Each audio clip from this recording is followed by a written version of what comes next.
power so that you kind of always know what you got. So ain't that nice? To get 3 plus 2 per tier.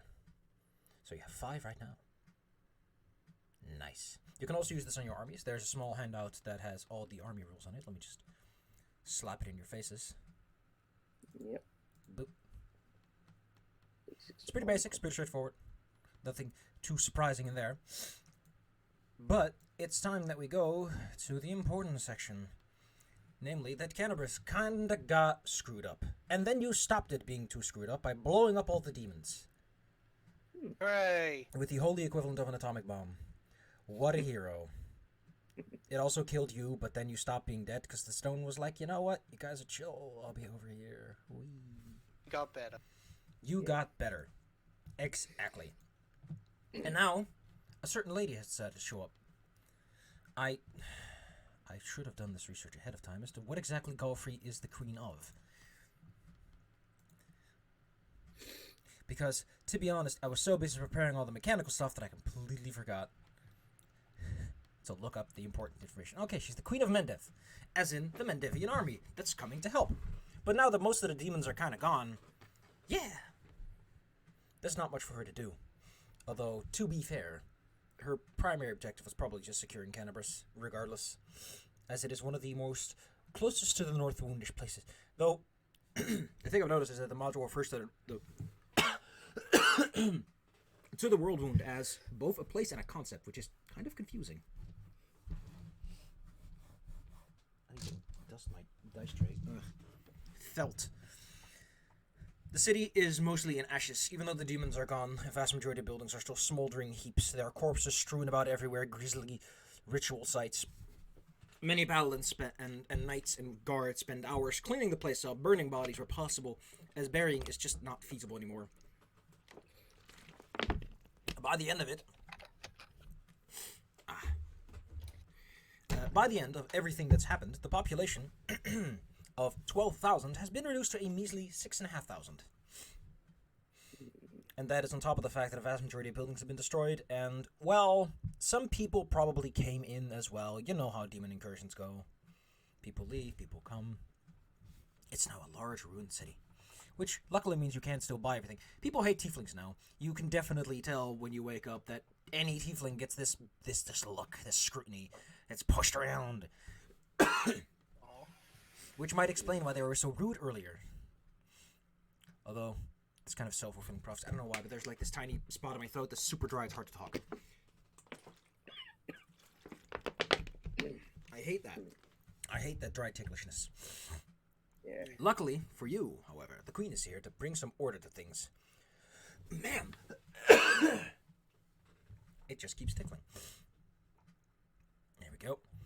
So, when the morning comes, and as you were told, the queen has arrived, and you are escorted over to a small tent that has been set up near Defender's Heart, which has become the unofficial center of the city, while they try to sort things out.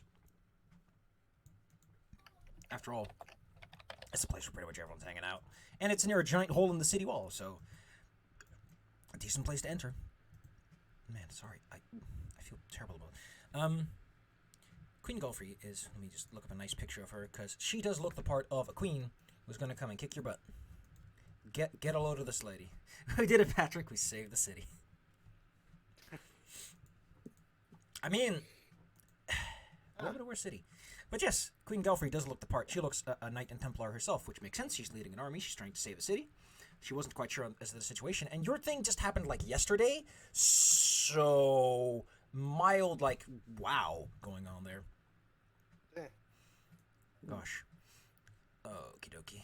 The queen, when she enters, has a regal aura. While you enter, she's already sitting down. Has a regal aura about her and invites you to sit down. And she would like for you to put in your own words. Well, whatever you think needs to be explained, because she's already been told about the fact that the demons are gone. But she would like to know something about all of you. Who are you people? Well, I am, fire makes way for new growth, she shield. I am a paladin of Erastil, part of the Holy Order of Demon Hunters. Mm-hmm. I see. Family's great mission is to cleanse demons from this world. I see. I will not have to convince you then. She turns her attention to Cariel. I am simply known as Cariel. I am Oracle who travels the land, going on the whims of the gods and that direct me to wherever things need helping or doing. And I wound up here, and well, I guess I helped and did things. So, And may I ask who this stout figure is that you travel with? Name is Tulon. I see. Very well. As you may have seen, this attack was quite brazen on the city of Cannabis, well defended. Led by none other than the Storm King himself. Killing a dragon, destroying vast parts of the city as well as leaders. And now the wardstones have been destroyed. Our enemy has been repelled and forced back. And, if I may be so blunt and brutish about it, I think this is the perfect opportunity to strike back. Considering the immense power I've, let's just say, heard has been bestowed upon you, well, perhaps you would like to be the ones to lead this army into the World Wound. Because, if I can be truly honest, I have this peck in my soul that this may be the final crusade. Just that spark of hope. They've never been pushed back this far. And with heroes as you, perhaps, would you agree to, well, aid me in this minor request? Well, of course. surely there are people more qualified to lead armies into the heart of darkness than a bunch of randos.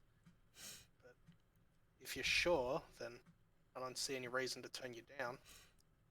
From what I understand, you were the ones who destroyed the Wartstones, yes? Yes. Yeah? And you survived an immense explosion that was seen at the Wardstone. Kind of. After fashion. And from what I heard, you were practically glowing when people found you. And that was not a spell you cast upon yourselves, no? Yeah, well, No. it was different to the usual glowing that I do. Listen, I didn't touch the light switch. It just kind of happened.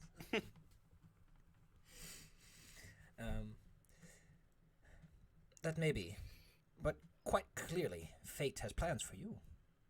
One does not simply do such an incredible feat and return from it alive in such, well, clean state. I believe that Iomade, and perhaps a council of the gods of greatness themselves, have decided that you will be the ones to lead this charge deep into enemy territory.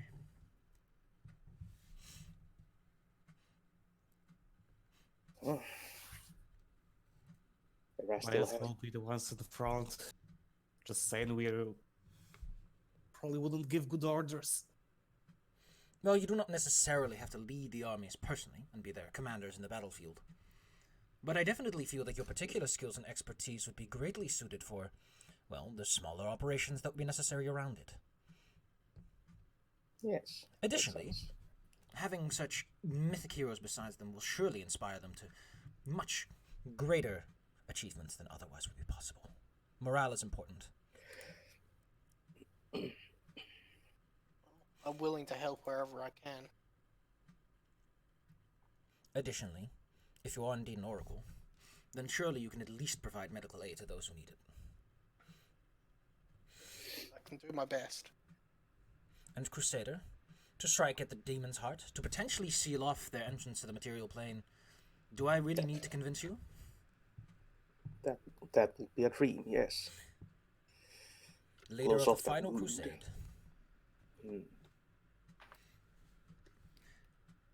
But as for you, Toulon, was it?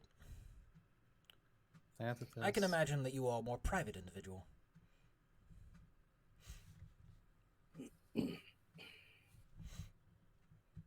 So, while I understand that most of you here appear to be inclined to believe divine precedent, if there is anything I can do to persuade you to follow this path.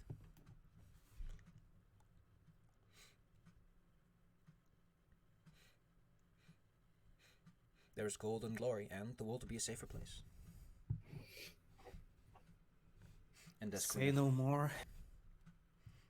Excellent. Well then, I can assure you that as things stand right now, the front lines are relatively quiet, meaning that if we were to strike now, the enemy will not be able to launch a proper counteroffensive, if my intelligence is correct, which can really only go so deep into the world wound and the things that spawned from it.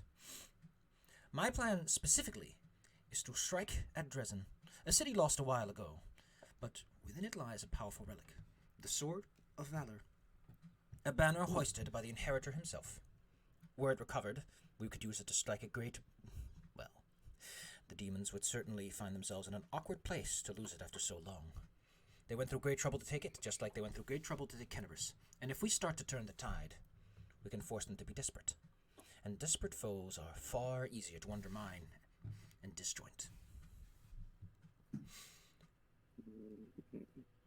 Now then,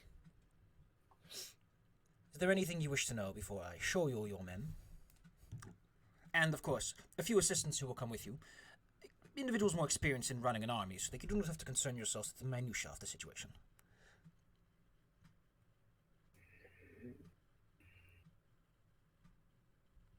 Oh, good. I believe you've covered most of the pertinent information. All right. Well, if you have any need of any information, I think that your allies have been well informed enough that they can provide any answers you need, if any spring along the way. Now then, there is one other thing. First, she takes out something that looks a bit... It's like a Iomedae holy symbol, but it's mounted on a stick. It's like a golden, pretty thing. If you would perhaps kneel before me, I would like to bestow upon you the title of Knight of the Fifth Crusade. Alright, might as well. Yeah, tool kneels. Yep. And Kneeling carry down. Excellent. You are hit upon the head with it, lightly, Clonk. and the staff glows with a pleasant light, briefly. As Knights of the Fifth Crusade, you are, from this point forward, permitted to earn what are known as the Righteous what do they call them? Righteous medals, I think. Yes. These are medals awarded to the Crusaders who go into battle and achieve great deeds. They are immensely potent and can benefit you greatly. Additionally, they give you experience. Wink. The medals are as follows. There's the Medal of Agility. If you kill a demon before they can act, as in the combat starts and you just fuck them up before they even get a turn, that's the agility. Earns you a +1 to initiative as a constant bonus, or a +2 to dexterity if you tap it as a swift action for 1 minute. The Medal of Clarity. Recover vital information for the Crusaders. Buffs your intelligence, and a +2 against insanity or compulsion effects. Command! Redeem an enemy of the Crusaders. As in, a big bad evil boy, give him a smooch. Charisma, and a +2 against emotion-based effects, such as fear. Spirit. You must become possessed, but resist before doing evil. Wisdom, and a +2 against charms. Valor. Strike a death blow against a demon that's... okay, the description is CR +1. Essentially, beat up a big bad boy. Like, kick him right where it hurts. Strength, and it gives you a +2 to your CMD. And finally, Vigor. If you get knocked down, but then get up again before the battle is over. So essentially, get your ass whooped and then stop being whooped. Con, and gives you a +2 against death effects. If you have all medals, you get 1 extra mythic power every day. Amazing. Each medal is also worth 800 experience points if successfully gotten. Oh, and it's every time everyone earns an identical medal. Okay, just some specifics. Well, she wrings her hands and is excited to help out. While my army will stay here to help refurbish Kenneris as best as possible, you will be traveling with an army that is well suited for taking care of a demon plague. She takes you outside and shows you a collection of, well, collection is a raw term. It is literally about 100 paladins, about level 4, and they are all standing ready. She declares that you will be their official, like the high command, like you to give the ultimate orders. You have veto on a lot of things, but she does recommend that if the advisors say you've gone insane, maybe listen to them. Yes, these are the Knights of Cannabis. They are quite the army suited for this task. As you can see, they have the Aura of Courage. They can channel positive energy. They can smite evil, giving them a good old conking on the head. Nice. These guys are extremely good at taking care of tieflings, demons, and so on. That said, if you fight more humanoid enemies, they may... their cold iron weapons also significantly help. Now, before you leave Cannabis on this magnificent journey, you will have to gather up some of your dudes. One more thing, this is kind of important. Your army has about 50 units of food and will consume its consumption every day. So you have about 10 days of food with you when you leave. So you might have to scrounge along the way. You were also introduced to 2 of your companions who will travel with you, who are like your special military boys who are there to help out. Wink! Special lads. The special boys. You can also recruit one of the people that you met before. They might be useful. Even if not necessarily in combat, an army gives many people different ways of helping. First off is Erin Kerr. Let me look this guy up. There we go. Sounds like the kind of name of a cricketer. I know, it's a name of a person. Erin Kerr is a fine gentleman indeed. He's a very strange guy, though, when it comes down to it. Because what a build he has. He is a rogue / low Templar. He's a bit of a sneaky type. Knows how to handle himself. Oh my goodness, it mentions this every single time. Is also related, and the only reason he's really coming is because for some reason in this book we have twice a gay couple where they're like, we're so in love we can't leave without each other. First with Anivia and Ira, and now it's this guy and the other guy, who is Socio, who feels a lot more sensible for this as a crusade. He is a trained soldier, has experience in the field. He looks the part. Look at that fine. I'll just show you his fine armor, because this guy is what you would imagine a Templar, a Crusader to look like. Look at this fine gentleman. What a guy. He is a Claren of Shailen. And he will provide you with, well, the usual instructions. He's a trained soldier, so he's mostly going to provide you with assistance where necessary, or healing if you so need it. Oh, he's prepared. He will shake your hands and say that it's an honor to serve with you. And finally, oh, there's one more. There's a little lady. Nice. Well, good luck, Tulan. You're no longer the smallest person around. It's Nura. Nura Dendawar, specifically. She is a female halfling, a bard. She will provide morale-boosting, good times, and knowledge if necessary, as she's trained in all kinds of knowledgeable things. As well as possessing some cool spells that can help out. She too gives a salute, but judging by the fact that it's a bit flimsier, you can tell that she's a bard. Oi, oi! Glad to have all you with us then. Well, Socio, sort of inject. You don't have to take us with you wherever you go. We're mostly here to provide assistance with managing the army at whole. Well, we're going to be traveling together, so... Yes, we will have share many a cup of soup and a drink of tea. Now then, I think that the best thing we should do is get going right away. The faster we get on the road, the sooner we can get to the good part. But, as the Queen has already informed you, you are the ones who decide how we ultimately handle things. Perhaps you might wish to accrue more allies. I've heard that you've apparently helped a couple of people along the way. Maybe they can provide you with some assistance. If not, we'll be waiting outside of Dresden, inside our millet, on a side of a little army camp, ready for you to help to tell us to go. Our plan, as if Miss Golfrey has not already, Her Majesty has not already informed you, the plan is to travel up the canyon, all the way up to the small access towards Dresden, and strike it. The thing we're trying to find is inside the Citadel, which will mean that we'll have to deal with some siege tactics, but I'm certain that such great heroes as yourself will quickly pick up on the finer minutiae of military leadership. And with that, he will wait a moment to let you ask any questions, otherwise we'll leave. Well, I think we could ask around the people we helped earlier. Yes. Certainly have options. The question is whether they would, want to come with us. Well, certainly some kind of assistance. The mages.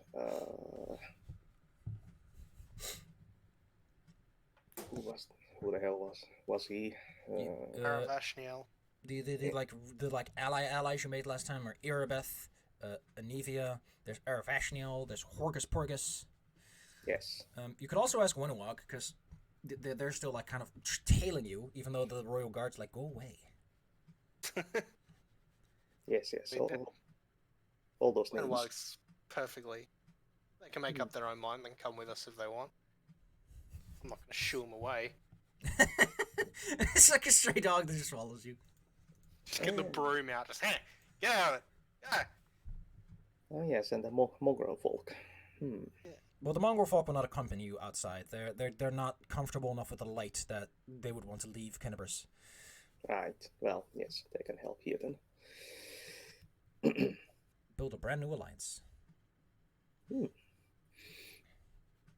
So now, unfortunately for you, Anivia and Aravashniel are still suffering from, a broken bone and being blind. So the queen is still here if you want to ask any questions. If you want them, you can ask this lady to maybe help out with that. yes, we have a couple of allies who we made earlier, but they also suffered grievous injuries when the invasion happened. Ah, more heroes of the crusade then. Yes. Was it? Aravashniel the mage, who was unfortunately blinded during the assault. Magically? Or... Physically. Yeah, I believe physically. He'd probably tell us. Yes, that is a different matter entirely, yes.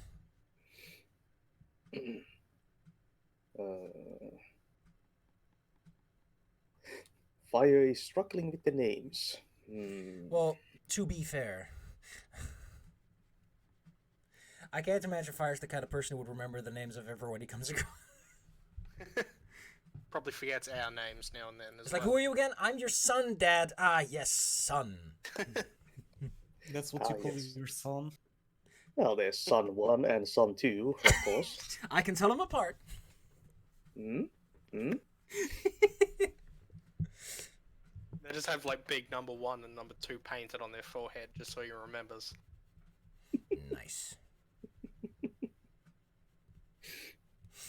Well, I will see to it that they are provided the you said one was blind, right?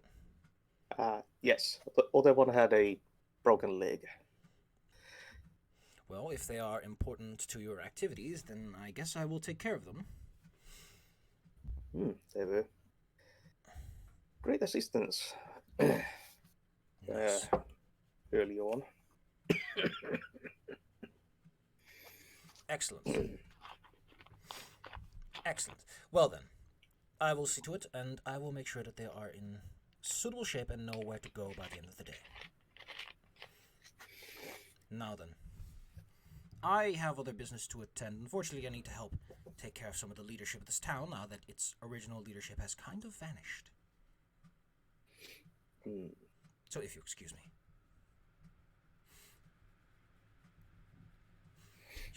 I like that we're all agreeing just not to involve Horgus any more than we need to. Well, Horgus might be beneficial. The guy's rich. Yeah, but he's also like a big lump. Yeah. Has delusions of grandeur who's going to run in and get himself killed. I mean, I think like a war, he'd probably like leave it to the soldiers. You can get some. Go talk to him, get some financial backing from him, but we did that once already. This is a different kind of backing.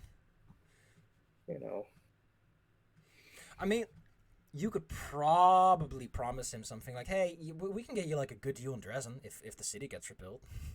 You know, Get sneaky. Yeah. Do you want that guy to get any more powerful than he already is? He's kind of a douche. Well, he is also useful. At least his purse is useful. Well, Arguably. All right. You're okay. Let's see the bonus to include above. Bonus to stand above. Okay. The bonuses that Erin, Nura, and Socio provide have already been included in the army. So that's nice. Erin provides it with an extra defensive value. Nura increases their fervor in battle. And Socio helps with morale. Wink wonk. Alright, which allies would you like to pick up?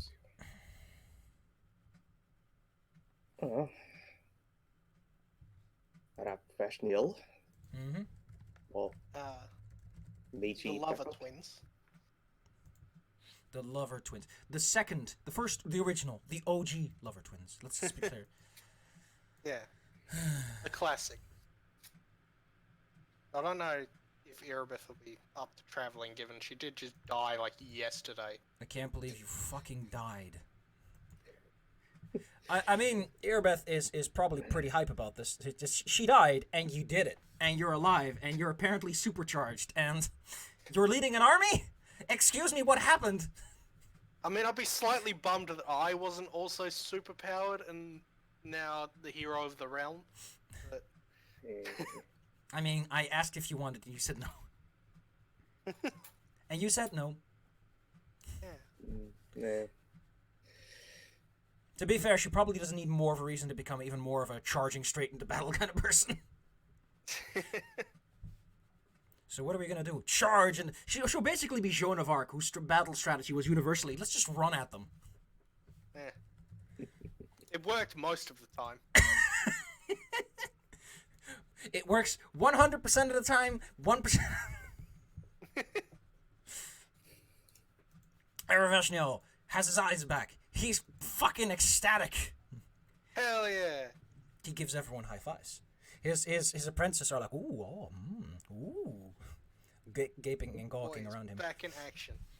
He will says that he will provide the assistance he can. The assistance he specifically provides is enemies that, enemies with spellcasters he has a special benefit against, namely increasing the defensive value by 4. So if you ever get hit with a fireball, he knows how to tell him to get bent. He has a bucket of water ready. Okay, librarians, buckets at the ready. They all have like mage hands, millions of buckets. Let me see what the specific is. I just want to look this up. One of them's got like a water pistol.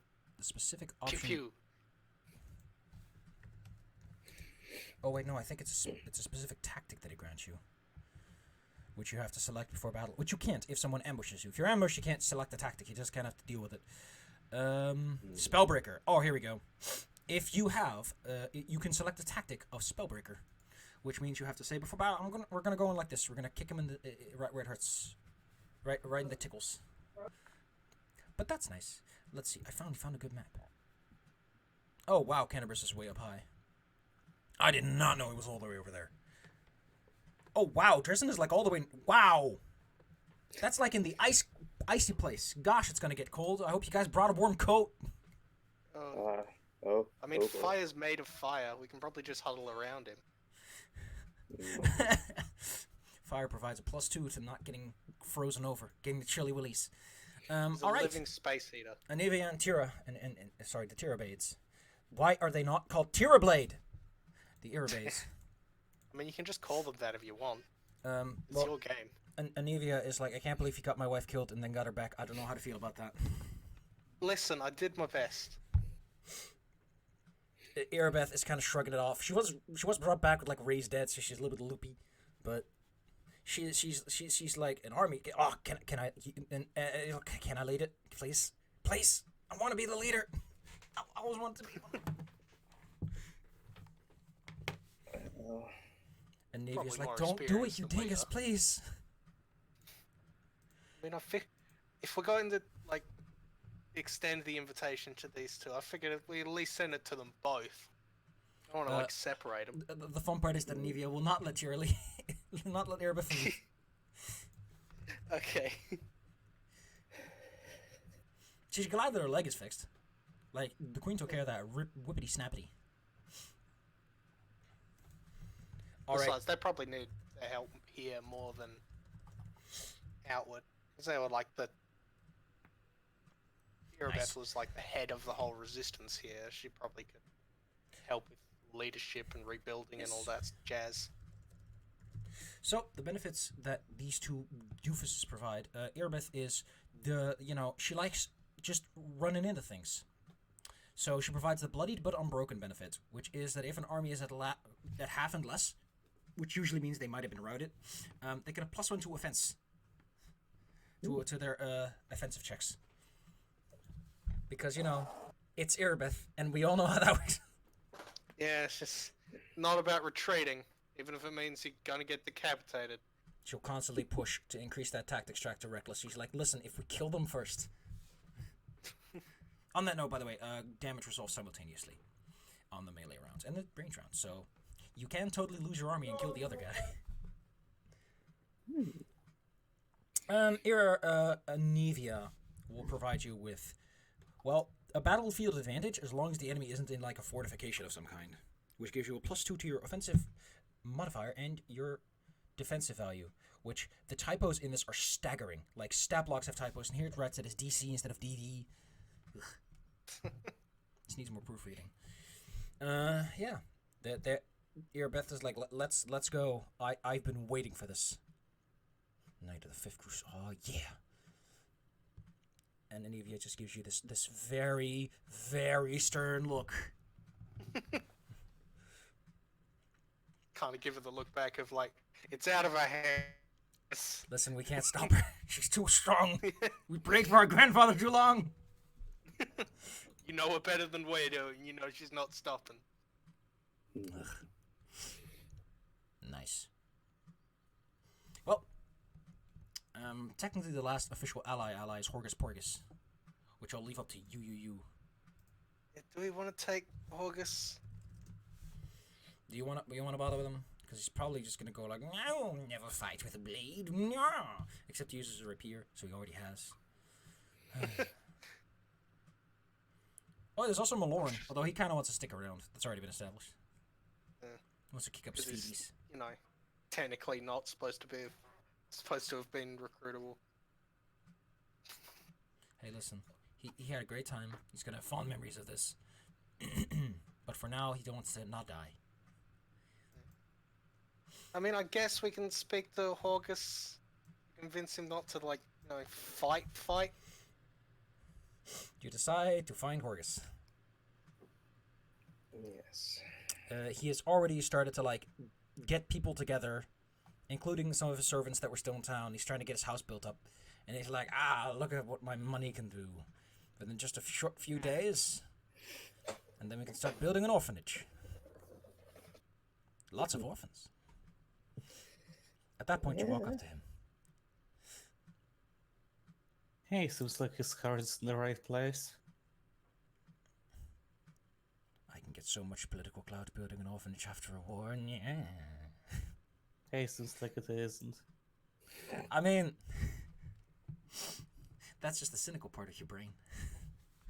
But what you can tell is that he's feeling fine.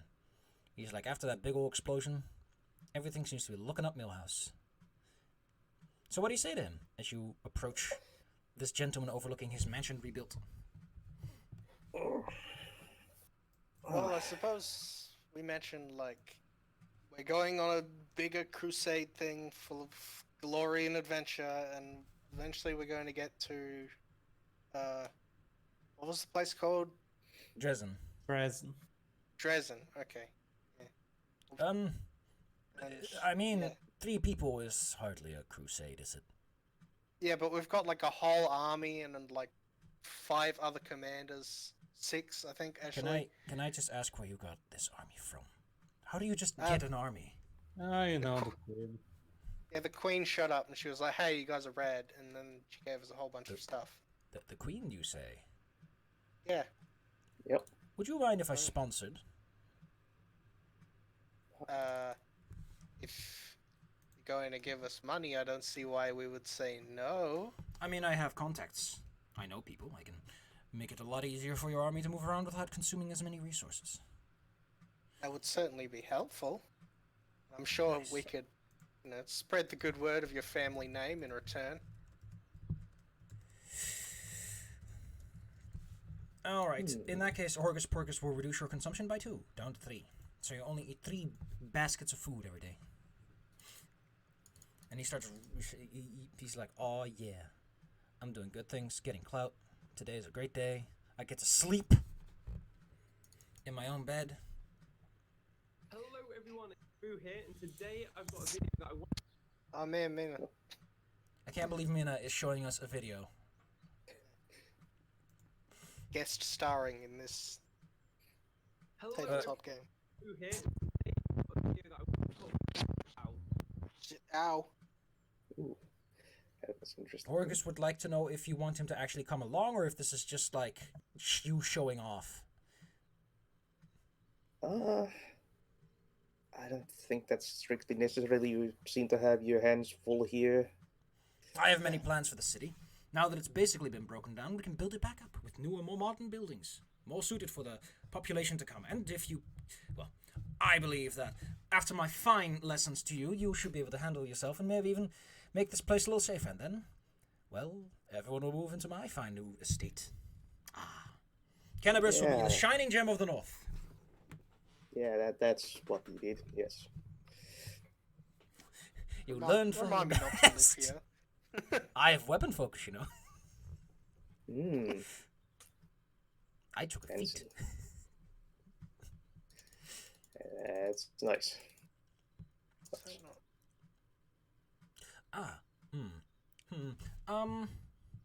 So where are you going with this army again? Are you going just straight into the World Wound? Heading north first to take back a few cities. You know. Gonna head yes. to Dresden. Dresden, you say? I think I heard something about Dresden. Nope. Escapes me, unfortunately. But I have heard one thing. While you're on the way there, there's a chapel along the way that's often used by bandits and demons and stuff to ambush nearby individuals, from what I've heard. Do be careful around there. Do my best. Yeah, we probably will be way too much for any bandits to ambush. I don't know, there could be a lot of bandits. I mean, Lost Chapel on the map, as you can see, is inside the World Wound. Like, once you get over that cliff, you're in the World Wound area where everything is spooky and scary and trees are made of meat. And there's, like, chicken wings hanging from them. Gross. They're Evil chicken wings. unfried. Ugh. Yep. Evil. Point is, you've talked to your allies. The route that has been suggested by Socio is only a suggestion, as it is the easiest way to maneuver the army towards Dresden.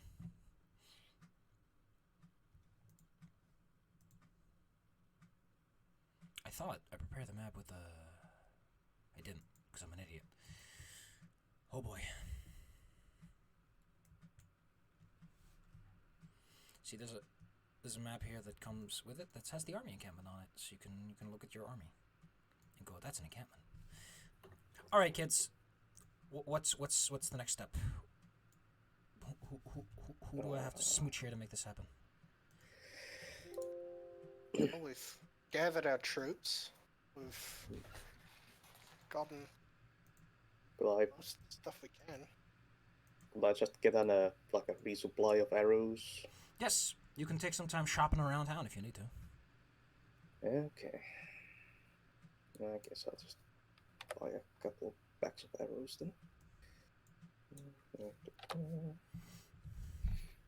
So many arrows. Excellent. I assume that at the end of the day, you'll just head on out with the army. Hit the road again. Seems like that's the plan. Yeah, like soon as I get my gear. What gear are you hoping to get? You know, the polearm and the boulder helmet, probably Well- both made of cold iron. Whoops. Oh, whoops. Let's see. The city is a bit in disarray as a result of all these banana beans, but let me see. You can buy any item of value. I think you can buy anything that's for 4,400 and less with these. You can buy your item just fine. Here's some other items to consider. A ring of minor fire resistance, but these are all expensive. You have to make some money first. On that note, by the way, Socio does tell you don't expect to make big wads of cash until you start like getting to Dresden, because you're an army on the road. You're not finding every old bandit along the way. You know, that's reasonable. Also, it's just non-magical equipment, just masterwork. Nice. So it should be even commissionable, except like people don't smith stuff in a day. Ah, well.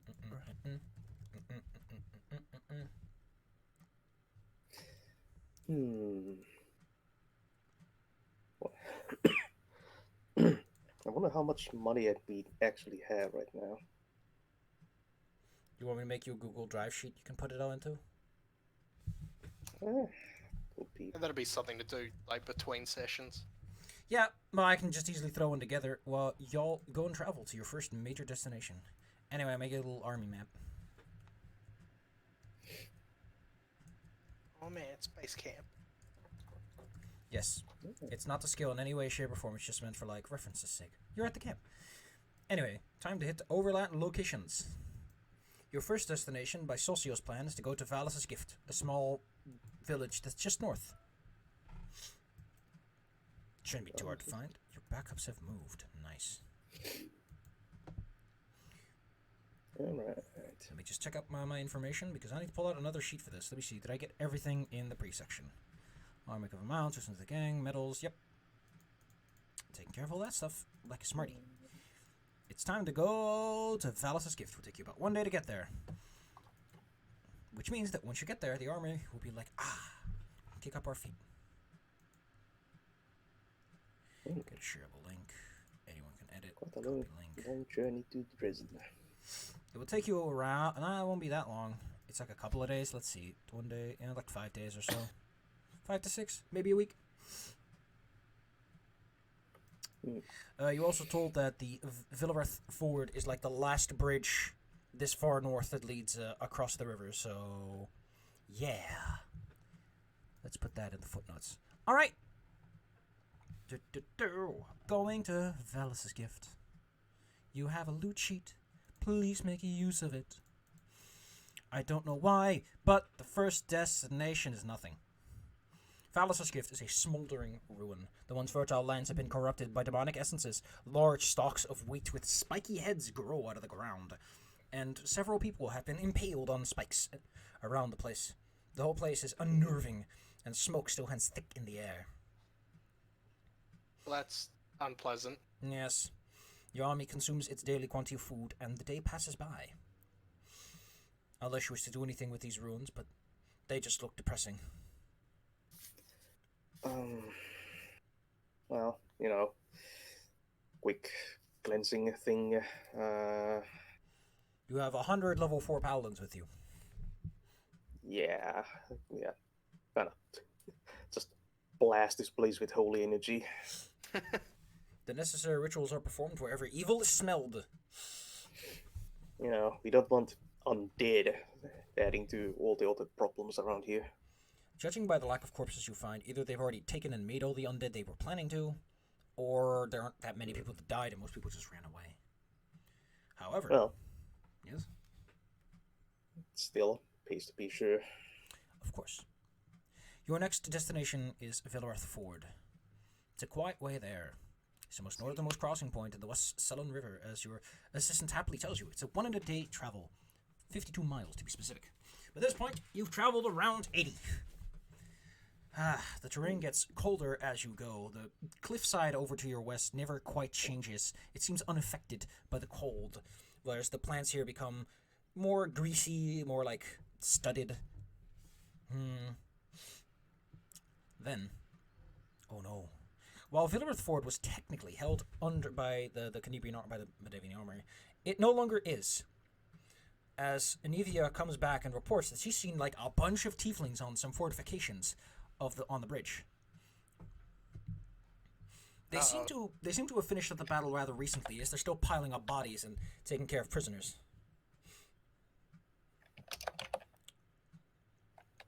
And Socio says this is a fine time to try out our new to try out these fine young gentlemen, and let's see how they do the old fighting.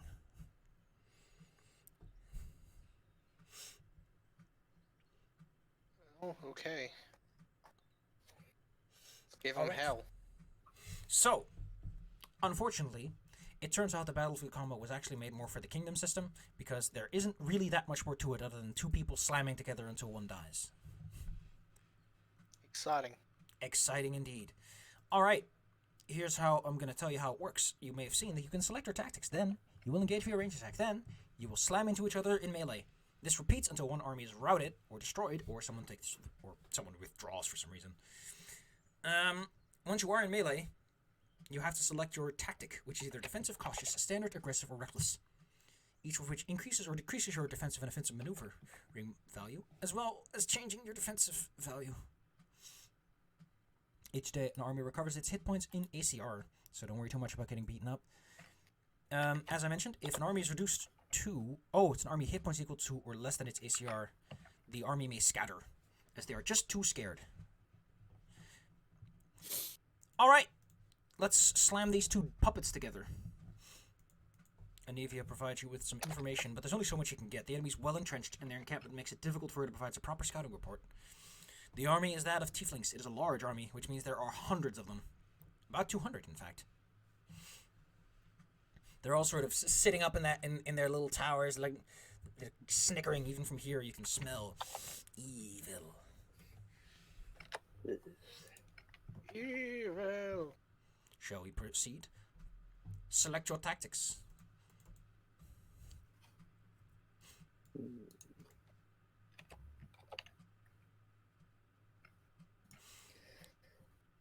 Tactics. You can try expert flanker, standard, spellbreaker, or withdraw. Additionally, I will tell you what the conditions are. It's a bit of a foggy day, meaning combat will be slow. Let me look up the specifics as to how fog works.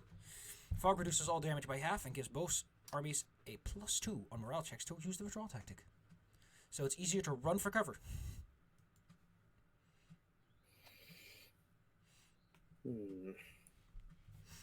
Well, we could try flanking them.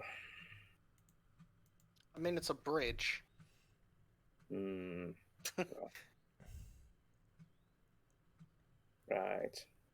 Not really a thing. Well... Erebeth says we should just charge them. Yeah. Charge Somehow them, I knew she'd say that, but... Let's first start with peppering them with arrows first. Fine. Yeah, we're probably going to do that anyway. Soften up. Excellent. Alright. So we're going to try to flank them, and we're going to open with a volley. Then we should move in and clear the gatehouse as soon as possible. If they can fortify themselves too well, they might start destroying the bridge as well. Yeah, I think that is speed might be good. Nice. Alright then. The battle begins. Tactics have been selected. The enemy notices the arrival of the army and begins to organize themselves as well. Alright, roll me your offensive maneuver for your ranged phase, as your archers stand ready and unleash a volley of peppering arrows. That is a d20 plus your offensive modifier, which is 8. Plus 8. 23. Oof. Oh, okay. Yes. Good news. Hit. I mean, if it wasn't foggy, you would have just destroyed them in one shot with that. They're not that tough, and that's a really good roll. Luckily, damage is reduced by half. Let's see. So, okay, minus 13, so 5. The enemy army is drastically injured by this. The numbers, you can see them falling from the distance. However, upon seeing that they are being peppered with arrows, they lead their own charge, forcing you into a melee. Mm. You hear the barreling of their boots on the bridge. You see smoke and dust move from their gestures. You see prisoners scurry away as they find themselves under siege. It is time for them to fight you. Unfortunately, they can't do too much, and they can't ambush you. You see that commander still staying on top of the fortifications. Who knows who he is, but he's watching from afar. He's like a little spyglass. Anyway, time for the melee round. What tactic will you select for this? I mean, because at this point you get to select your... How much do you want to just charge in there, and how much do you want to avoid getting charged into? They're in the basics of Army combat. The strategy track. What was the previous one? No, you select the tactic, and they select the strategy. The tactic is sort of an overall thing. The strategy track you can adjust as the battle goes on. Yeah. So what was our previous strategy, if we had one? Your tactic was Our expert previous- flankers. Which which is +2 OM, -2 DP. Oh No, yes, no, in that no, case it but would have been it's 10. Oh yeah. That's tech. Previous strategy, we didn't have one. Oh, okay. This is the You need beginning one for melee phase, so you melee. get to decide which one you start out with. Standard. Alright. You go with That standard. standard sounds healthy. The Tiefling army, riled with anger that so many of their compatriots have been felled, will go in as reckless as possible. They will charge into you and they will slam. I don't know, more aggressive. They're not that stupid. Like, when you defeat an army, it doesn't completely go away. It's just that there's too few to keep the army cohesive. Which is funny, because there are such a thing as a fine army, which is just one dude. Oh no, we've been routed. Alright, they will roll their damage. You can roll your damage. Let's see, they have +2 to their offensive modifier, and they do an extra 3 damage if they hit. So they rolled 8. D20 plus 6. Ooh. Alright, since you are using expert flankers, you take 6 damage from them crashing into you. But how much do you do? It How is was that determined? D20 plus 8. You are using standard, so there are no other modifiers other than your expert flankers. Okay. Plus 8 again. Good news. Well, actually, no, wait, no, excuse me. You take half of that damage, because I keep forgetting that there's fog going on. It's extremely foggy, so it's kind of difficult for people to properly redirect and attack someone else. So you only take 3. They, on the other hand, take 2. The army is gonna have to not rout. They are spooked out of their butts. So that is a DC-15 morale check versus... The enemy army is routed. They clash into the wild shield wall of paladins, some pelting with arrows, others simply holding their ground and striking with great power. By the way, don't forget that you can use things like Smite Evil, which are really good against things like tieflings, because they're naughty boys. As they crash into the wall, the tieflings find heavy resistance. As many of the numbers fell, and the ones in the back begin to realize just how bad things are going as they are walking over the corpses of their allies, they decide that running is the right idea. The army scatters, disbanded in a flurry and haze. The man at the top of the tower is like, oh no! And sort of clicks his thing up. Can I try to snipe the man on the tower? Sure. Is that a thing? He is a distance away, however, so I'm gonna say that you're like, how far can you hit accurately? I think it's 100 feet. Okay, in that case, he's not that far. Like, I'll say he's like 3 range increments away, so like a -6. What do you hope to do with this arrow? Because he looks like the kind of demon that might just warp out of here. Well, he's a demon, so my goal with them is kill, as always. Die. You will die. Let's see. Let's see, I need to look up the AC of this creature. Oh wow, this is actually pretty impressive. Ooh. You watch the creature stand there, roll up its thing, and just as it's about to turn around, a cold iron arrow strikes it in the shoulder. It flinches, it falls away out of your vision, and you don't know what happens afterwards.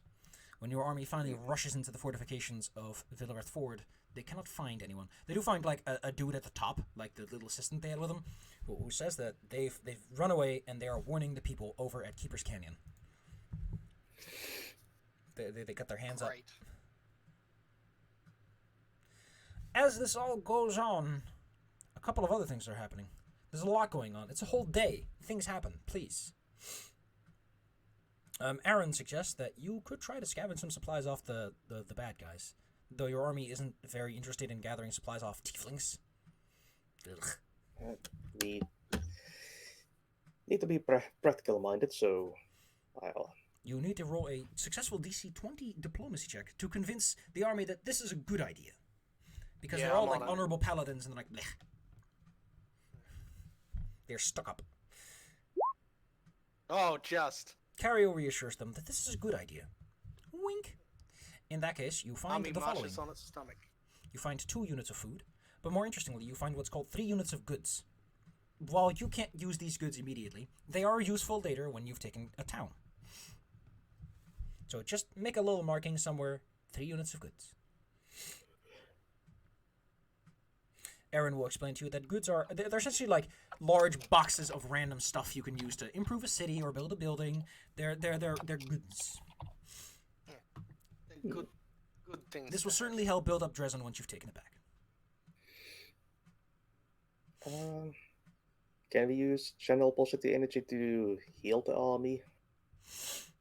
It does it on its own. Yeah. Yeah. Yeah, like every day it recovers, like...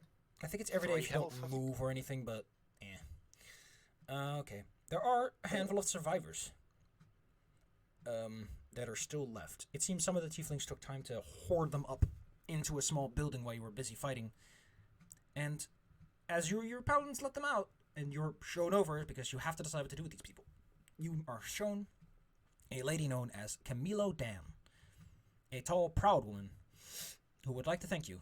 There are a dozen people with her left.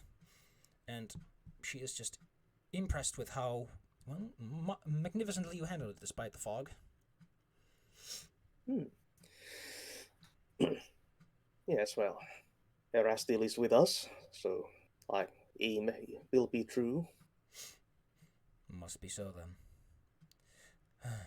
I'm afraid that there are not enough men to keep this place, but... I think it's best if me and my men go down south and try to get some proper military assistance up here. Yes, that probably a wise course action. Excellent. She holds out her hand, wanting to shake it, just like out of honor and respect. Yeah. Nice. What a polite gesture. Session 7. I need to tally some experience points. Because you've done nice things. Who knew? Ah, good. I wasn't blasted with anything. Toulon. Toulon. Yeah. Can you roll me some perception, please? Is there something fishy going on? Oh, with the lady? No, this is like with the army. There's something else that just kind of strikes you. You notice that like Social and Erin and that some of them are like walking off from this. I also have sense motive. Oh, you can roll me sense motive if you want. Okay, guess. Excelente. Let's see. Ooh. Roll some more dice. I gotta roll for these people. Ah, yes, excellent. You follow after Nura, who assures you that she saw some tieflings over there that were probably trying to lay an ambush. As you go after Socio, he will try to provide you with a proper reason. Don't worry, you don't have to roll for multiple people. He manages to astonish you. He assures you that the reason he's going is that some soldiers are injured, and he needs to provide assistance. He's one of the main medics that provides triage. He needs to, be over there. Erin, who honestly is probably the shiftiest out of all of them, gives you a wink and a smile. You can't tell if any of them are up to anything, because they're all such kind fellows. They crapped out on their stealth checks, but they sure did good on their whatever check they used to convince you be it diplomacy or bluff, to seem, genuine.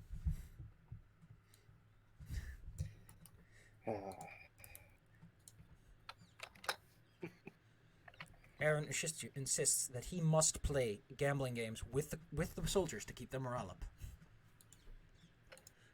Listen, if I don't play dice, they're gonna get. Yeah, that's. It's like Didn't one know paladin that paladins actually were plays so into dice. dice. Oh well. Wonk. Hey, can you tune in? Yeah, sure. Come along. Yeah, sure. Yeah. Wonk. The army treks north. Over another 1.25 days. What a way to put it. 46 miles. You've traveled quite a few distances by now. It's getting darker, spookier, scarier. Oh my goodness, I'm at the wrong page for this. Whoops. Let's see, taken care of. Check mark. Ah, yes! This is where the world wound is starting to spread even down the canyon. Down the canyon are large, throbbing veins that go in and out of the mountainside. The weather around here is strange. You're pretty sure you saw some frogs rain down earlier. That can't be good. Yeah, that's not normally what frogs do. While your army would normally be extremely unnerved by this, they are paladins, and they are like, scoff. We are firm. We will hold strong. Keeper's Canyon was once a holding. It is a small town with a well-fortified position. Though a lot of wooden buildings have burnt down, there's smoldering remaining ashes. Let's see. The place has quite a few people, and Anivia returns and informs you that she's seen dredges with them. Great. This might be a bit of a tough nugget to push on through. Additionally, Exonerus has dug himself in and may be planning an ambush. There are two options. One is to risk Anivia trying to gather enough information to give you a battlefield advantage, which may be critical to fighting them, or attack them before they can entrench themselves properly, and ambush you.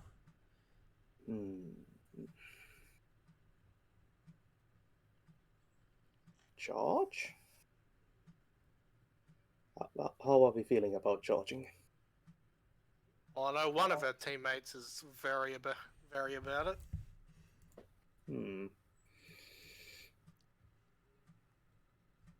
Just kind of blaze in there, take them out before they have a chance to get ready.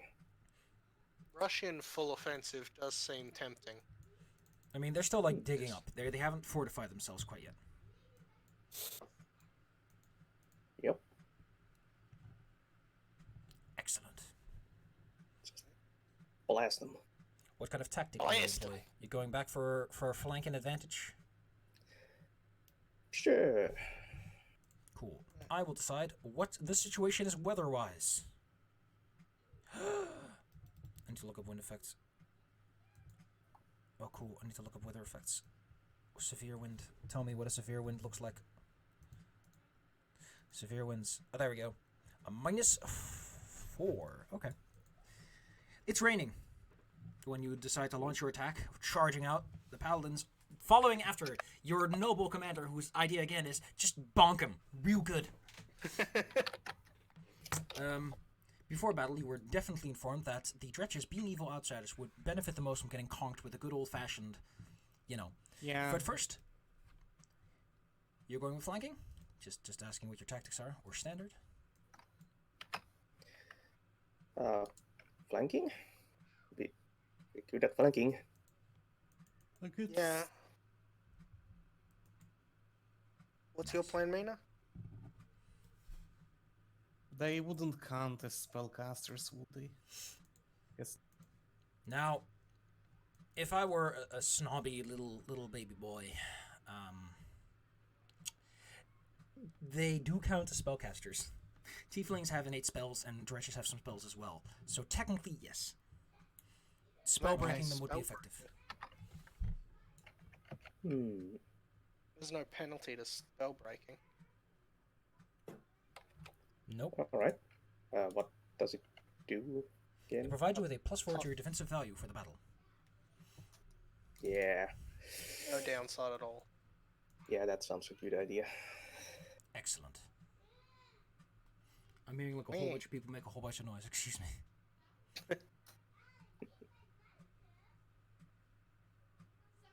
Oh, they're probably looking at the hamsters. The little baby boys they got. Alright, battle commences. Please, your opening volley. Armies. Arrows flit through the airs, and as the first one lands, the poor innocent tieflings that are trying to set up like barricades and stuff are like, oh no! Who would wish to roll me? The 1d20 plus 8. Yeah, Belmore did it last time, I'll do it this time. Alright. Show me the beans. Beans! The range attack itself is a Let's go -4 beans. and does no damage.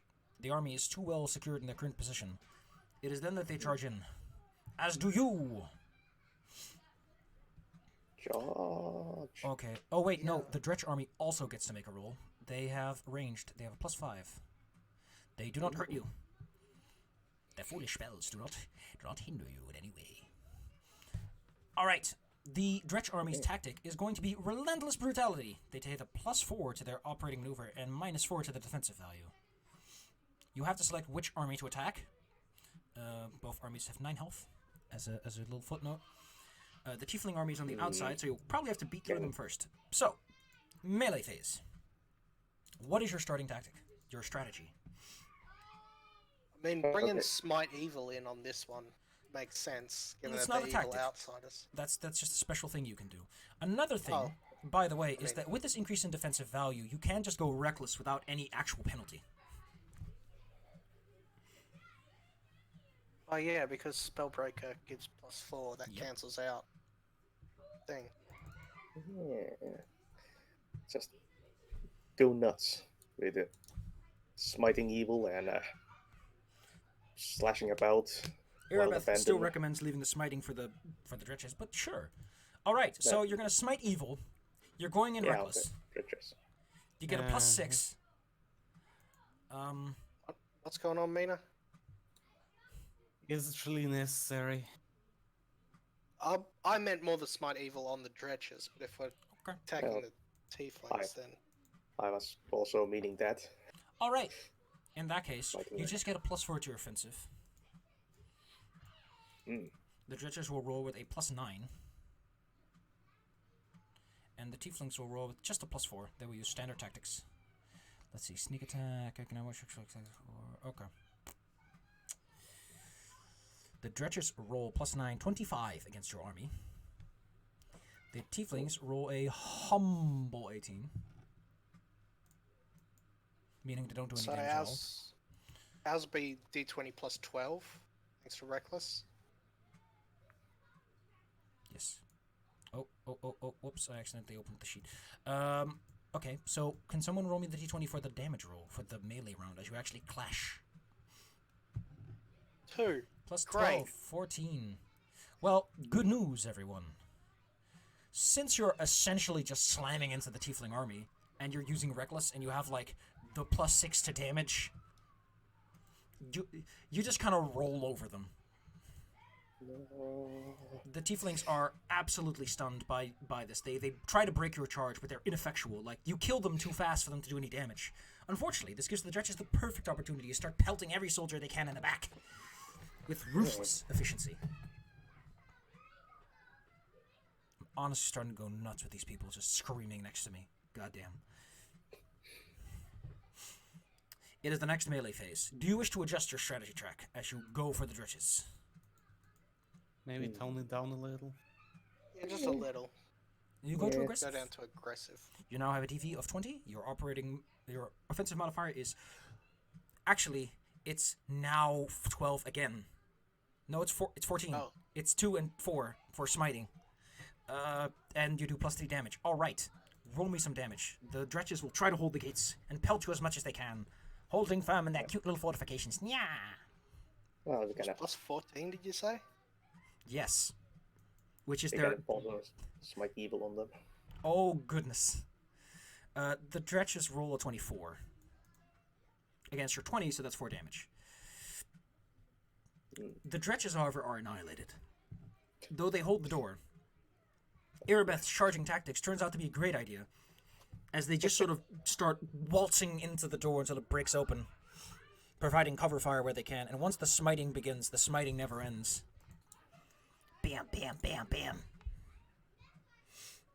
And so, within just a few brutal clashes, your army, bruised and battered and probably in need of a couple of licks of the wound,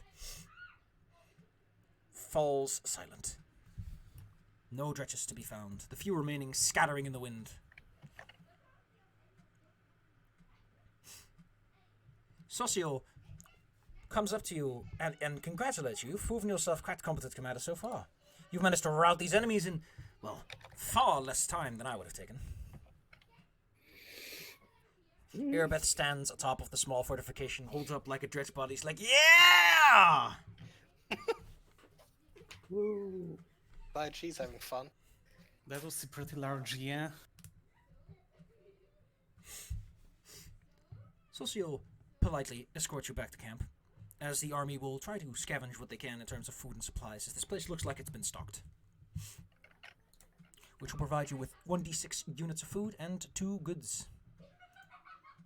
You get 1 more food. These enemies are scrounging. They're apparently just eating everything they find. Gosh. Alright, let's go to the camp. Let me just close a couple of things. Camp time. I need to also tally some experience. Let's see. Okay, 1200. You're back at camp. Socio is, again, impressed with what you've been able to do so far.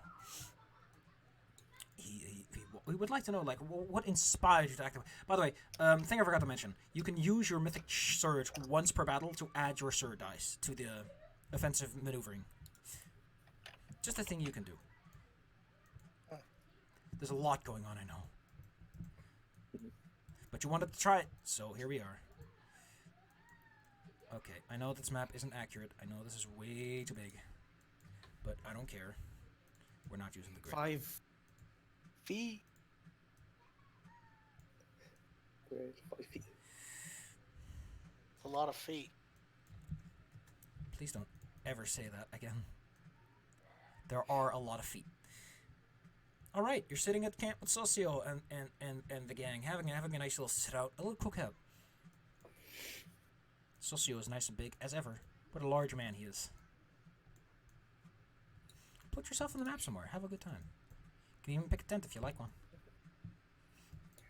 He says that it's surprising that you haven't found the commander. Someone who attacks so recklessly would logically stay behind, right? Mm. We're about to enter the World Wound. Have you steeled yourself for what might happen? There's terrible sights in there. Oh, I assume demons and demonic imagery, so... He kind of Yeah. he pushes his foot at like a small patch of red grass. Yes, yes. I've heard stories before, but what have you heard about the World Wound? You're free to make something up, by the way. Like, this is just like, what rumors have you heard? When you hear, like, a place where hell, where the abyss spills over into the world, where raw chaos and evil just spills into the material plane. What rumors would you heard and believe about such a place? It's, At the bottom there is a undone seal, which was once sealed by a sword that was made of a material lighter and stronger than any metal known to man. it's a literal wound in the fabric of the world. Festering with evil. I guess that's one way to think about it. I like to think of it more as spilling. Just sort of leaking like a barrel with a hole in it. Alcohol Barrel. spilling into the water and slowly killing all the plants. How can they have this much fun with some tiny-ass guinea pigs? Seriously. Guinea pigs are thrilling.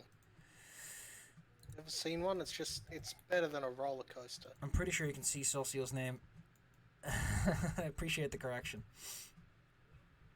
Well then, we're soon going to enter the World Wound proper. I hope you have proper boots and are ready to go. As, of course, it will be quite a dangerous situation. This comment of It's his... funny. Hmm? It's funny that you should mention it because, like, there is actually an item called well, called like something. Now. Rangers. It's funny that Oh I no, mentioned. Yeah. Oh no, it says an Adra. No, this is technically called an incubus. Oh, great. Pops into existence, angry and furious, and says that if he can't stop your army, he can very least stop you. And essentially takes a surprise round that involves him putting his sword through Socio, who's like, "What?" Whoop. As the appeared smoke and brimstone happens, the ground turns redder and more corrupted, his very presence alone agitating the world wound pollution. And that's the point where we roll initiative. Okay. Oh, it's all the baboos. Yeah. Let's see, Socio, what's your armor class against getting shanked in the back? 16 flat-footed shouldn't be on. He has exactly 60 flat-footed. He said twice. Oh. Damn. Why does it taste or too? I love how well they did this. Excellent. Perfect. I actually exclude the urban bonus, so it is. There is no urbanic bonus. You can also always edit your own thing. Yeah. Mine didn't get added for some reason. Did you click your token though? Yeah. Just click your token, roll again, and then add it to any. Alright. Socio feels 2 lashes across his back. Okay, why do you not have a health bar? Oh, cool. Socio has that glitch some people have where their token is assigned to a random dumbass, where they don't have their token. Alright, I'll see if I can fix that while we do this. The problem is Socio is hurting, and he can roll me some initiative now that he's actually been assigned a token. The character introduces himself as Exorius. Socio is struck for a total of 21 in fiendish wounds. I said edit his... Why is this so hard?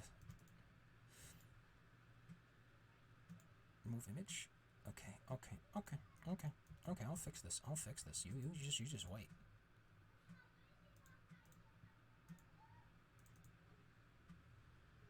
Alright, kids and cadets. Cariel, you go first.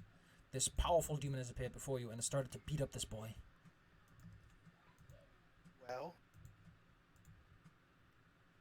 How hurt is Social out of, like...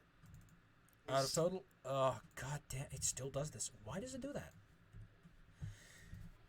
Point is, Socio just got hurt for like 21. He has 47 in total, so he's like basically starting to push half. He'll be alright.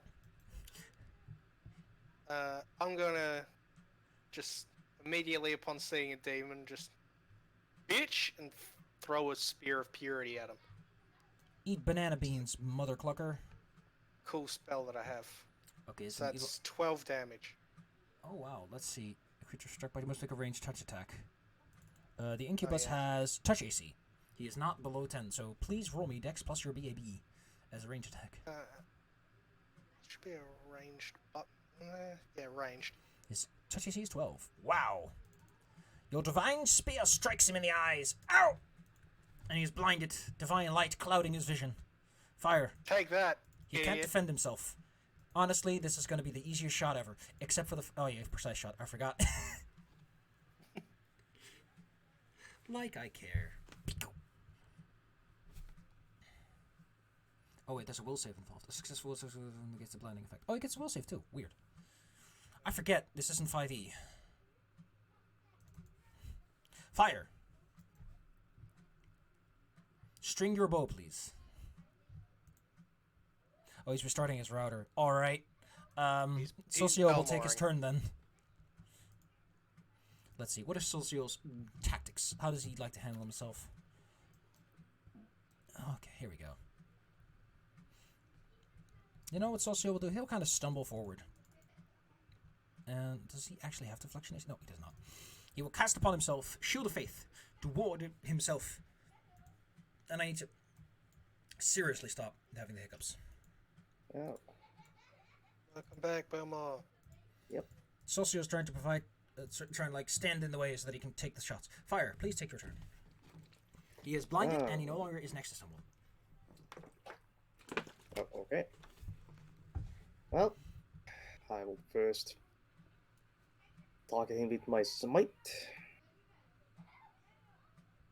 Smite evil. Is he an evil outsider? He's an incubus, so yes. Yes. So what did that do? First successful attack increased 2 points of damage per level ability. Okay. Add charisma to my attack. Let him have it. Two, Gosh, there are so many sheets. 9. I don't And the like first those. Okay. Firing. Is that with a bonus? Yes, that's with the bonuses. The second one does hit. Okay, that second one does 5 extra. 19. Ooh! Oh, wait, no. He's flat-footed. I forgot. And that does mean both hit. Okay, then. Well, then the first attack will deal 5 extra. It doesn't matter. You use a cold iron weapon, doesn't have particular resistances. That cool. And Socio's taking her. Toulon. He's already, like, down to half. Like, you got him good. Yeah. He was arrogant to assume he could just jump into some paladins and start kicking ass. Yeah, fair. That being Well, said. guess I'll waddle. And run my axe in the way. You go up to the flat-footed boy and let him have it. Oh! Yeah. No. Excuse me. There is something about that spell you cast that I forgot. Spell resistance applies. Carriol. Carriol. Let me pull up a sheet. I have some sheets that are made in player style, so I can check them for a quick reference. Can you please go to your spells tab and click your spell name under the spellcasting tab? This guy has spell resistance. He may resist your spell. You cut out. What do I need to do? You need to go to your spells Click tab. spell resistance. Yes. On your spells tab is your class name and the number of levels you have. That's used for caster level checks. I need you to make one. Oh, okay. This guy has spell resistance. You overcome it. Okay, nothing changes. Toulon just 20. Ooh. He falls back. 20. That hits him. That definitely hits him. And it's a cold iron great axe. So he's like, ah, and rolls. Toof. Having realized that he's not just been outdone, but outnumbered, and is in no situation to fight. Let's see. He crawls back, cursing you, saying that all of you will go to hell. You will descend into it. You will be corrupted by it. The ground once more turns red, seeping sweat and tears as he vanishes. Don't come back. I don't think he will after getting that axe to the gut. Yeah. Does his vanishing trick provoke? He basically scooch back 5 feet before he does that. Yeah, but like I have retributive reach. Oh yes. So In that my case, AO please do make me another attack against this poor blind man. It is technically that kind of spell he's casting. I think. Yeah. Yeah, it's just a spell he uses. I have reach only for AOs. No, in that case, he'll try to cast. Can he cast defensively when he's blinded? Probably. Then he makes it. He will avoid retribution. Additionally, his AC is enough to stop that. So, in all circumstances, he manages to flee with his tail between his legs. Okay. Socio is like, wow. Wow. That is incredible. Is this how you fought before you were blessed by the gods, or? Yes. Incredible. Unbelievable. Irwith comes by. Oh. She heard about this. She has a creature swung over her shoulder. You can tell that it's the one you shot at because he has an arrow in his shoulder. Aha. She's like, "Hey, Fire, I found your dude. Was something up? I heard someone shout, something." Nothing we couldn't handle. Anyway, get a load of this thing. I've never seen a Yes. demon like this before. Well, Allow me to describe to you this strange being. This is not a categorized demon, so hey, you get to make your own report and write a little monster manual about it if you want to. She says it smells a bit like brimstone. It had like fiery hooves and stuff for a bit, and then it kind of fizzled out when she came. She thinks that Brimrock is a nice name for it. It looks a bit like a small, like imagine a minotaur, which is a large creature. Make him small and make him fiery and smell brimstone all the time. Kind of like a smelly, well, a beast man. Yeah, that's the way to put it. Anyway, it looks like someone just chopped this. Look at this. Look at this gash on his neck. Someone just cut straight through him. Well, that's really all I had to add. Seems you got under control. Is the creature alive, or are you dragging a corpse there? I was dragging a corpse. I just wanted you to know that you didn't do a wrong. I thought you might want to know. Well, it's interesting. Have one of their mages write up a detailed account of it, since it seems to be a never something that we have never encountered. I think Aravashniel was already running after me when I brought it.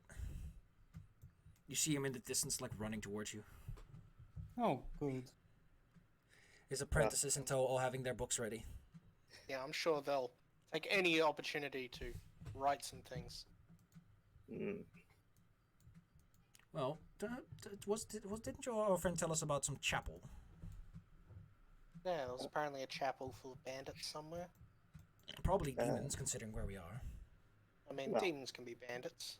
Doesn't matter. Demonic bandits, you know. Well, if everything goes right, there shouldn't be any more settlements between here and Dresden, which means it's a straight walk. Well, this any established. You travel down the road from Keeper's Canyon, onwards and onwards and onwards. As you go inwards, however, rumors start to spread. Your ears are hit, snapped, dare I say, by someone, well, causing all kinds of panic. Erin seems all nervous, as do many of your soldiers. Not the kind you would expect. They seem like additionally nervous. There's something up. All right. Probably investigate. Yes. What's going on? No, nothing. Just things and stuff. Yeah, things and stuff. Well, if that things or stuff are affecting morale, then it must be looked into. So, how much experience you got with the whirlwind again? Well, family has been crusading around here for as long as it's. Yeah, but do you have any experience? Ooh, well, I was just coming in here for my first All right. venture. Can someone roll me some perception? Not fire. Fire's like talking. He can't hear people whispering to each other. Yeah, that's what they do all the perception when people are talking, because I'm bad at talking, so I just... Stand Fire. back, look and listen. Fire is also crap at perception, so. Toulon, you notice that one of them kind of leans in and whispers like, Orleans was right. We're walking to our doom here. Wait, what? They mentioned the name Arles and walking to your doom. That you're basically a dead man marching crusade. Yeah, that's the expected.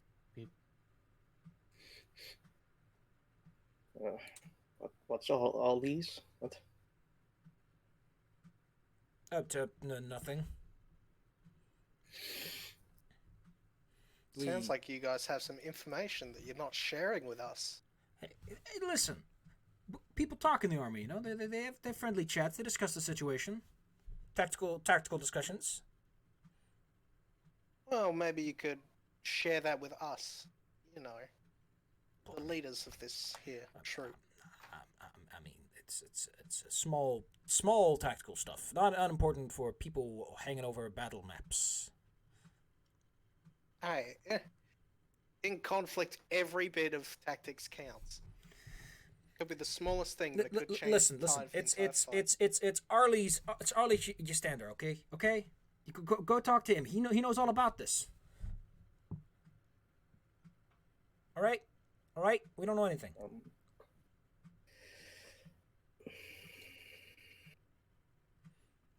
You do what with this information? Well, do we know who that is? You can probably ask around to find him, or have him, like, executed, court-martialed, exiled, whatever you like. You have a lot of authority out here. Well, I'm not gonna do something crazy like that. So, who was that they wanted us to go and They talk told to? you that if you want to know more, you gotta talk to Arlie's Yastander. You cut out. Arlie's Yastander is the person who they got this information from. All right, let's go have a chat with all these then. Where can we find this? Luckily, you have a person who's taking care of all the minutia for you. You can just drop on by Socio, and he'll take you right to where he should be. You see an old, grizzled veteran man, male human, who's like rolling his dash. He is the definition of a man who should be in the army. Look at him. Tough, weathered, firm. According to Socio, this man has been a veteran of several of conflicts and will supposedly took part in a sort of micro-crusade. There seems to be something up with him. Socio can't quite put his finger down, but something's up with the guy. Something weird. Doesn't quite befit paladins. But he's like, yeah, there he is. You can talk to him if you wish. I don't know why you're asking. Well, I will get close, just, put my detect evil eyes on him. Anything He is weird not with him? evil. Anything? You know what? You can... Okay. What would be an appropriate check to detect that someone's, like, paladininess is at stake? I guess a class level check, plus wisdom or charisma? Let's see. Because your detect evil doesn't tell you anything about, like, neutral people. No. So, what was that? Level plus charisma modifier plus a d20, please. 20 plus level is 5 plus charisma. No, Shouldn't be too hard for a paladin. well, I mean, you can rolls well. definitely tell that he, there's something up with him. You might want to talk to him and see if you can figure out what's going on. Because now that you get a good look, he doesn't look like the kind of person who smites no more. all right. Let's. I'll kind of sidle up to him. He's throwing some dice, and he's already as you approach, you hear him like muttering like, "Ah, these people don't know nothing." What's going on here, soldier? Oh, we're just playing a game of dice. You know, clatter and bones. Yeah, who would want to play a game where you play with dice? Me. Terrible idea. Can I I help you did with that. anything, Commander? Hearing you've been, well, kind of. Your talk is starting to affect morale here. Is everything okay? Are you feeling a little down? We might have made through a couple of good, tough situations successfully. But you're just sending these men to charge on in there? Where's the tactics, the nuance, the refinement? I've been in a couple of these scraps. You don't know nothing. Just because you made the queen all prettied up. Our tactics have been working thus far. The enemy here is not very cohesive. So, speed. Of course they're not cohesive. We're not even in the whirlwind yet. Once we get in there, it's going to be all uphill. And then your little silly tactics are just going to crash on a wall. And what are you doing then, huh? What's your next plan? Well, when we start encountering actual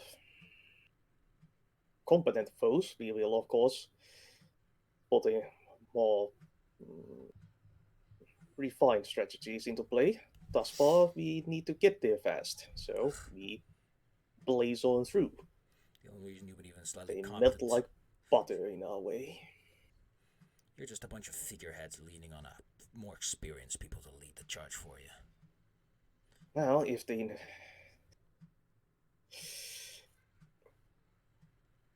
Well, the more experienced people should maybe speak up then, and not just mumble dissent in the crowd. Okay. At this point, I will allow you to make 2 checks. A sense motive check and a diplomacy check. Yay. Since I'm the one talking. Oh. Toulon, he is an ex-paladin. To put it bluntly, his alignment shifted to neutral. He might have done something that, like, broke the situation. So he's not able to smite or anything like that. Like, he's officially out of the system. Diplomacy is whoever's been talking to him and trying to, like, cheer him up a bit. Speak some hope into his chest.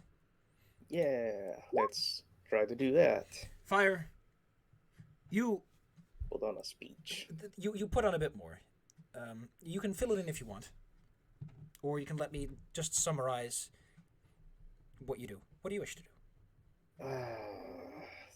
Well, that's my namesake, so I'm gonna fiery fervor to try to bolster up his spirits. Some kind of anecdote about Erastil, maybe. You give him a speech, and you inspire him. In a way that, truly, they say that there's nothing more difficult than to become a paladin after becoming an ex-paladin. But you show him why he joined up in the first place.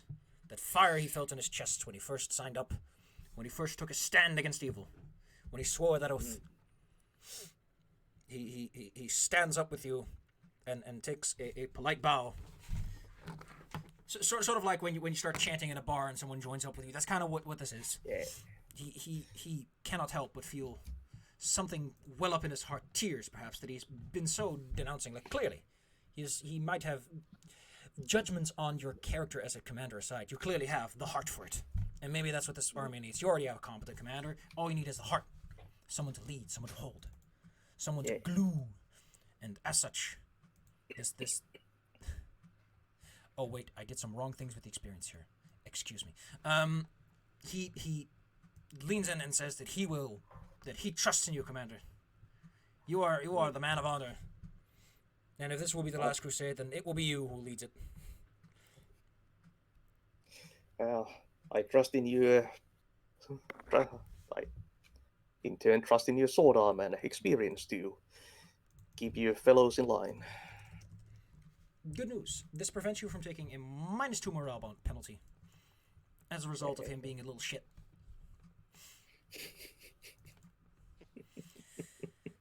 Oh, wait. Okay, I need to add the experience for his honors. There we go. And well, the morale, the spirits will raise over time. Except they don't. Because the next morning, as the evening passes, you hear news that a couple of soldiers have gone missing. Oh no. The reports claims that something dark with leathery wings flew down from a nearby cliff peak, swooped in, and took a few of the paladins with them. Oh. See where they went? They tried to follow. Unfortunately, paladins are not experienced climbers. The top of this place seems to house some sort of chapel, but the only way up there is a difficult staircase that they just can't climb. Your army will not be able to help you, but they can secure a passage all the way there. Alright, well, this needs to be seen to. This cannot allow this to happen.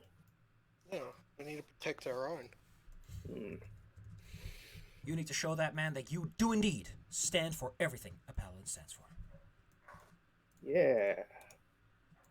Stand for things. Stand on things.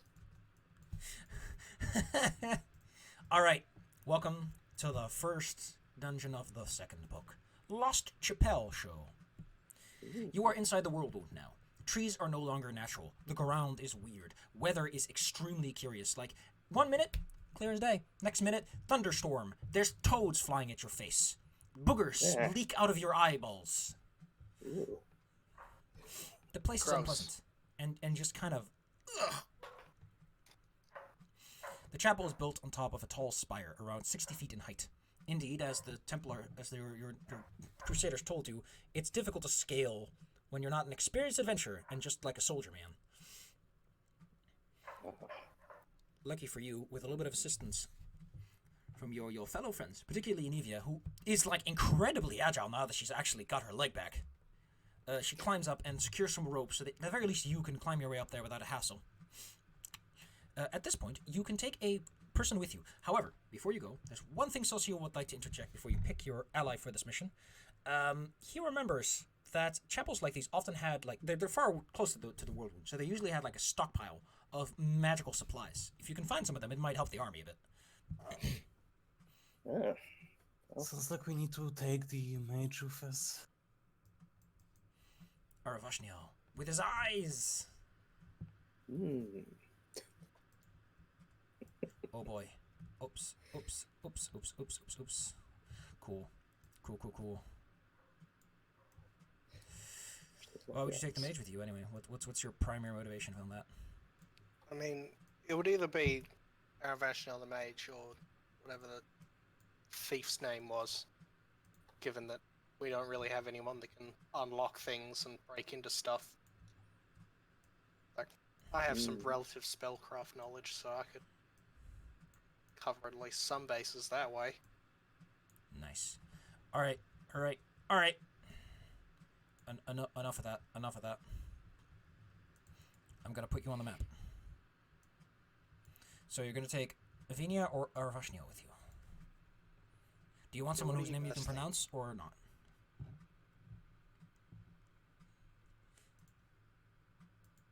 I think if we want someone whose name we can pronounce, we're gonna have to go to a different game. We're gonna have to play a different system, yes.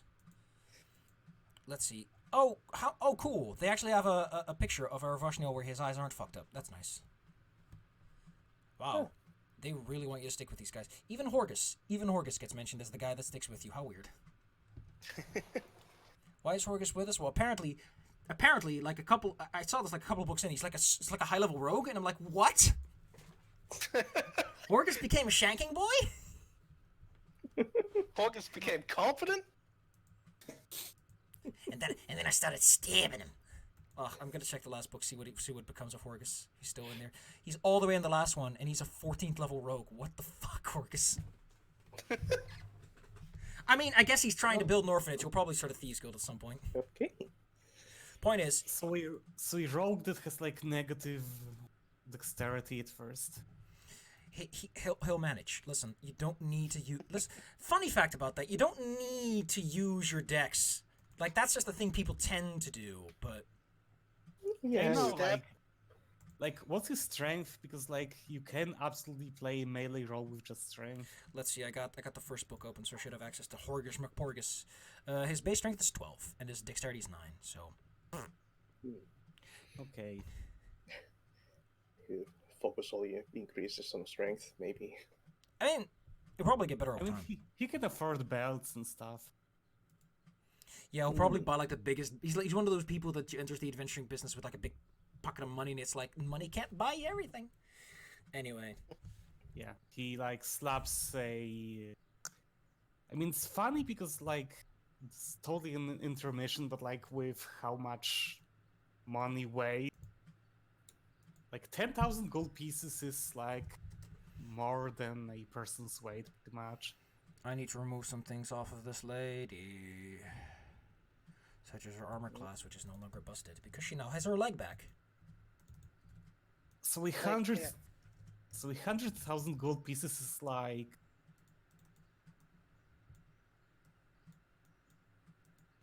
Anyway, you're traveling with your good buddy Anivia, who will provide the best decisions she can, keeping her eyes open, her ears open.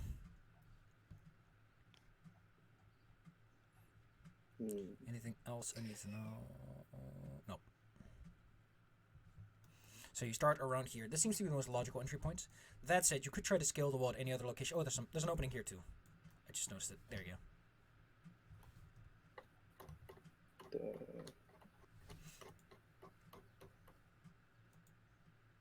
Socio, however, insists that he attend, which in return means that Erin insists that he attend.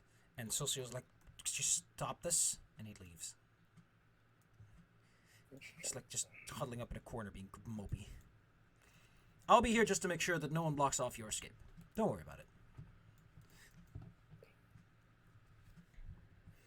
Well, plop your tokens down. It's time to explore the Lost Chapel. The Lost Chappelle Show. I'd say taking probably be My the ear. most offended. So sneaking into like that bit up top would I be got a subscriber. a smarter plan. How fresh. How strange, how quaint.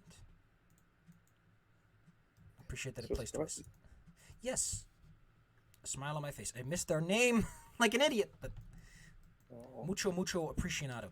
Anyway, kidso and cadetzos. Social's token is still fucked up, but that's fine. We'll live. He has since healed himself back up again. You can channel positive energy, don't worry. So he's been doing a little bit of research for you. He thinks that the creatures that he saw that we're seeing were gargoyles. So be wary of particularly queer statues.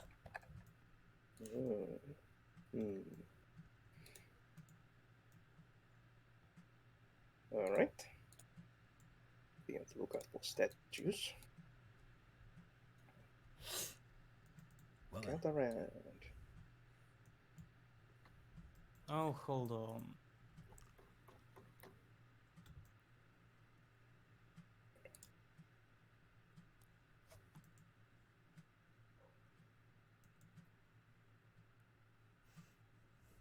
Tulon decides to scooch on in. Yeah, like I'm the sneaky person, so I want to go in ahead into places. I mean, if you really want to go with a sneaky person, Erin? Oh, he's good against traps, but not at actual sneaking. Because he's a rogue. Well, see if I can find any. Is he really not? Did I just not write his stealth down? Because he feels like he should have a stealth score. Nope. I don't know why, but Erin is not a sneaky rogue.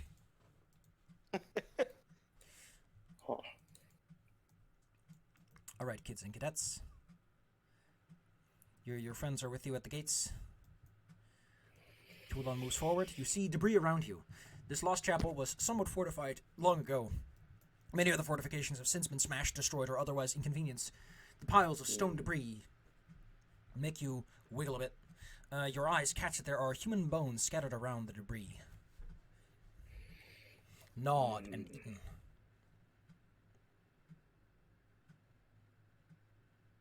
Bones. Anivia follows along and says that she heard long ago that apparently gargoyles, because they aren't like evil outsiders, are often employed as spies for the demons. It makes sense they could be attacked by one. They might be interrogating the paladins right now. Well then.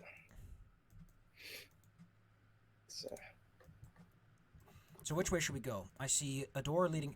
Okay, so just for context, this is the chapel building, this large section. The other one over here is the stable. And this is like this over to the east is like adjoining buildings and stuff. These are all windows that lead into the building. They're not actual doors. Where should we go first, champ? Should we check out the stable first? That makes sense. Let's give it a look. Yeah. Separate building here. It's not locked. So I think I could just show it open up whenever you're ready.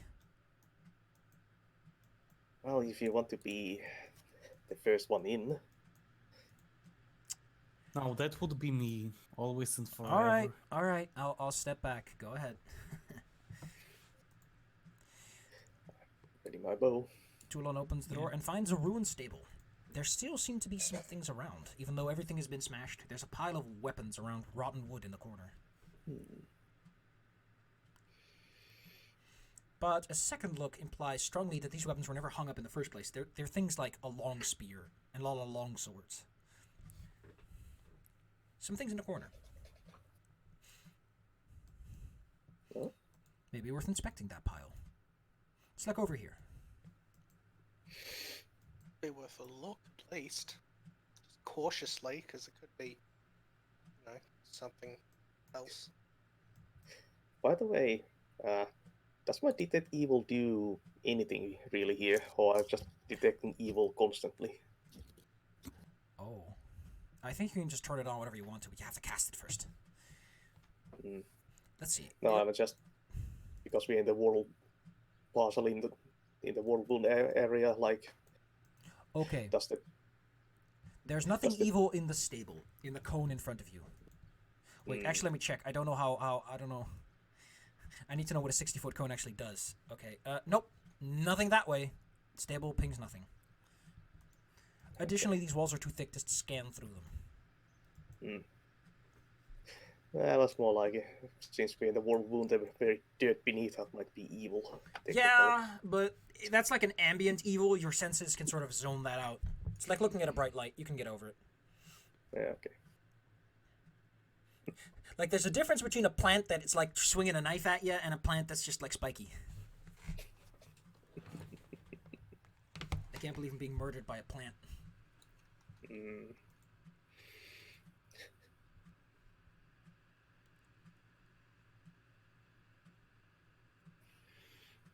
Okay. Oh, let's wait right in then. I'll be back here to provide some cover fire. Yeah, that's what we all do. Oh, I don't need covering. Oh, okay. So, anyone gonna look at that pile of weapons? Yeah, let's go look at the pile of what's it's. It's like takes your weapon, goes draws an arrow. Then there's suddenly a sound. Oh. Out of nowhere, one of the piles of debris shifts and stirs. As does another. No more movement, please. We have entered. Things are happening, and you don't quite notice in time, as they are quite subtle in their gestures. They strike quick as lightning. It is gargoyles. Wheels. And they have decided to make their presence known. Gargoyles. Indeed, the Gargoulians have shown up. Anivia is like, gargoyles. Oh, which is how I imagine everyone responds to the situation. Yeah, that's a pretty standard reaction. The light breeze covers in the wind. This whole place smells. Bleh. Dun, dun, dun, dun, dun, dun, dun. Baby Claire. is this the like a day after the last It's battle? been a day, yes. You've had a time to restore all your restorables. Yeah. Like, you generally travel a day between most locations around here. Yeah, right. Let's see, surprise round. Okay, someone could, okay, awareness. You know what? I'll give Cariol and Anivia a perception check. The difficulty is kind of high because they stir a bit before they do it, but you might just make it. Are we rolling? Anivia does not notice. Perception, Cariol. As you are actually close enough to you might hear these creatures. Nope! You are not able to avoid becoming surprised. Okay, what can they do? They can take an action during their surprise round, right? I thought you were supposed to take a charge. So let's see. They could take a center movement action during the round. Okay, dokie. Well then, I want to popcorn initiative sometime. It's very fun. I've heard. Fire, luckily, does not suffer the worst of it. The gargoyles, how much can they move? Actually, they might just ignore the surprise round and just go for their standard round. So, in that case, I'm just going to say that Fire does get to act on his turn and do whatever he wants. Because they will not go for the surprise. They just want to charge in and start beating people up. Okay. So, wait. The piles here are not... Those are moving. those are like piles of rusted and all kinds of weapons. There might be something useful in there. Okay. So I hear stuff and things happening outside. Yes. You hear like a weird gasp as Anivia is like, "What happened?" And at that point, probably a gargoyle is like right next to her, beating her up. Initiative's weird. Okay. Well, there's that one. Straight to the left of me. That'll get some bolts stuck into each side, hopefully. It has some slight cover as a result of being... Oh, well, it doesn't need any cover. Its full AC is already enough to deflect those two flimsy shots. You gotta work on it. Put your elbow grease into it. Yeah, well, I was surprised. You were surprised, and it's hiding in debris. You can't blame yourself. It's fine. This gargoyle storms in. Oh, wait, it's actually... I don't know why, but for me, this thing is kind of broken. Like, the text looks very funky. Does it look weird to you? I think I'm just going to reload, because the animations are... Oh, wait, no, I need to reload, not you. No, it's just fucked up on my end. I don't know. Oh, wait, I see why. Okay, it does that stupid thing again. You know what? When you click a token, it puts a little box around it. That box is now overlapping with the feet detection, so it looks weird. Alright, a gargoyle appears next to Cario and puts out its meaty hands and goes grabby. No. It makes only one claw Gargoyle. attack as part of its charge. Luckily, I was dumb and did not set it up so that it actually has 2 claws. So I don't even have to make mention of that. Actually, a gore attack would make more logistical sense, but this one over here will kind of jump down, whoop, and say hello to Anivia with its horn. Anivia feels the sting in her stomach. Ugh. She drops back. She's not good in melee. I should remove the weakness broken leg thing she has. She just darts back a bit. Huh. And we'll try her rapid shot short bow. Nope. Too wide. Additionally, she doesn't have a magic weapon, so I don't think there's much she can do. Cario, there's dudes next to you, and they look like they're going to grab you. I'm gonna 5-foot my way back here, and I guess kick up a bless. Adora bless. It's The 50 old feet, right? classic. I think so. Yeah, 50 feet. Then everyone is blessed.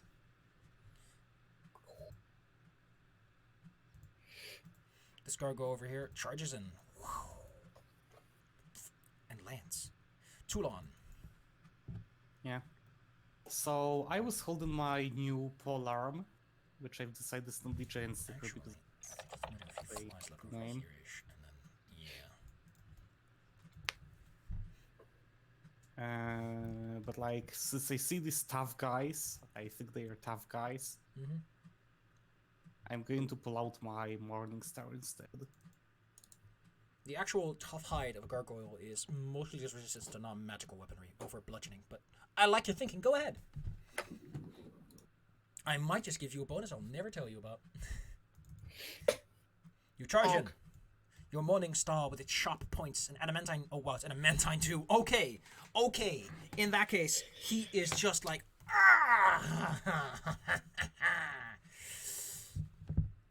As you take a big bleeding wound in his arm.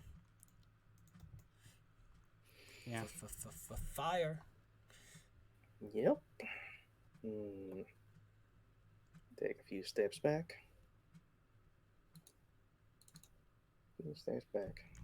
Oh. Right. Need to add my 1 blank bonus. Double bless. And shoot at the guy who was just bonked. Shoot. Hey, you hit twice. Your weapon is magical, does 21.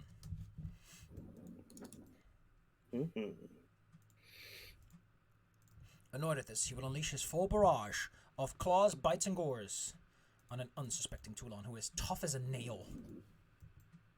I'm not really. Yeah, that's even a confirmed crit. Ooh. It's 15, 4, 3, and maybe 6? I don't know what your AC is. And 4 because my AC is just 19. Ah, stings. So that's a neat little 28 damage, I believe. 28? It's 3 plus 4 plus 15. Oh, right, the guard doesn't hit. So just 22? So 22. You hurt, but you're standing. It's lucky for you that you have like a whole camp of paladins to slap you with laying on hands. What's this little field that's going on to alone? Just indicate 10 foot reach. because I they like still it. This one looks at this lady and notices that she's already like panting and is like, you know what? Sugar mama, or whatever the latest gargoyle hot news is. You're coming with me. Chomp. Wow! Anivia doing some incredible dodges. And she's, despite having only 17 hit points, she holds on with 1 by the end. She's just like, nope. At this point, Erin Kerr hears like people screaming. It's like, something is up. I'll take left, you take right.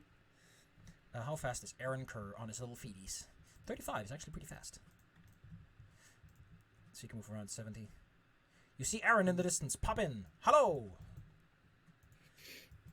Hello. Anivia will withdraw and get back behind fire for safety. Actually, near Toulon seems to be the safer option. Which would be more like this. Beep, bop. So, to avoid detection. Socio will do his own part as he hears screaming and screeching. He can move, I think, 3 times. He's wearing heavy. Oh, god dang it. Stop that. What is he wearing? I need to know. Okay, it's breastplate. So I think that's just medium armor. In that case, he can do what he needs to. And run a full, handsome 80 feet that way. Cariel, you're being flanked. I'm going to move over here. And did Anivia take a really big hit there? She's at like 1 out of 17. I'm going to heal her real quick. So, yeah. 8. It's not great. She very much appreciates it. She needs to combat trade, but she hasn't taken time to reflect and level up her hit dice. She's been too busy with her wife and the fact that the world seemed to be ending. That's understandable. This creature is going to have to make a decision because he hears a running paladin to the north, a running cleric actually, and then there's fire. It's just gonna flip a coin mentally. Good number easy goes for fire, bad number easy goes for social. He goes for social, making a dumb move. Using his flight, he can move a little bit further, and then treats social to a claw, telling him to stay out of this. Yeah. Wow, they're just rolling amazing today. Toulon. 1 more good hit. This bad boy will be out of here. Yeah, I'll do that. The 7 mile... That's what I was talking about. The 7 mile spanking machine. Because I was recently playing Totally Accurate Battleground Simulator, and everyone... And always when they got scared on a certain map, they would always end up like bent over a fence with their butts out. They were so scared they were getting ready for a spanking. You have +1, but that won't help, though. Sorry. You can use a Mythic Surge, if you wish. Oh, right. Yeah, several things exist. But I don't think that's very useful in the circumstances. I mean, personally, I say you can use your first Mythic Surge on your turn for free. Like, that's a free action. Okay. Only got like a 33% chance of bringing that up to a hit. Mythic Surge. So I add a d6. I think it's a d6. It might be more. I don't know. Like, I don't know the specifics of. Okay, so that's a 16 then. In that case, you just hit him for 20. Yeah, Surge is 1d6. The creature is goes down. He hits the floor, injured, and being a little baby. Yeah, get him. As Toulon slams him Tag dog. with a Mythic Surge surging through your arm. Truly, your heroic blessedness is great. Fire. You're quite certain you heard one behind you, but there seems to be only 1 more left. Yes. That was just the wind in this weird place. Ah, that's a 21 in terms of damage. Ow! Yes. He knows an archer when he sees one. Whoop. And whoop. Yeah. Getting hit in the face with a couple of arrows is a pretty good hint to whether or not someone's an archer. So, I think you can only make one attack. Like, you can't do your full natural attack suite without a full action, right? This doesn't come up very often, surprisingly. Usually I just charge. I need to look up combat rules. Natural attacks. Natural attack. Not Iraq, attack. Attacks. You can use action. You do not. Okay. These attacks make you a full attack bonus. Nice. I know that.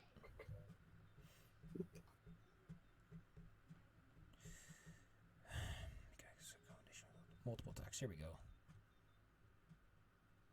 Okay. So he can only attack once with his little claws. 6 for good old fire. Those claws are gnarly. Yep. Erin Kerr comes to save the day. Or at least he can try by running. You know what? Can he make it in 70? He can make it a 70. So he'll just charge on in. He takes a jump. Whoop, whoop, whoop, whoop, whoop. He has a +1 attack rolls against outsiders. He uses... I don't think he can do weapon fight. He can, however, just try and attack it. Let's see. Which one is it? Oh my god, there's so many. Because this guy has 2 weapon fighting and he has a sneak attack, so I have to make separate attacks for each of them. I think this is the one I'm looking for. What a trooper. Doesn't even do it. Anivia, however, will provide cover where she can.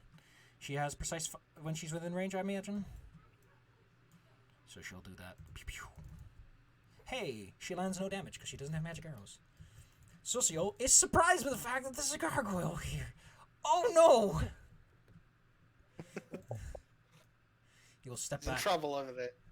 He raises his weapon over his head and goes, "Begone, foul fiend!" Crack! The gargoyle is barely impressed. Carry on. There's turmoil and chaos, and Aaron wonders where his friend is.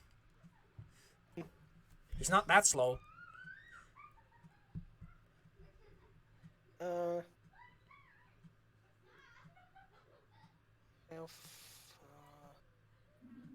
I'm gonna move over here and then do forbid action on the gargoyle to stop it from attacking.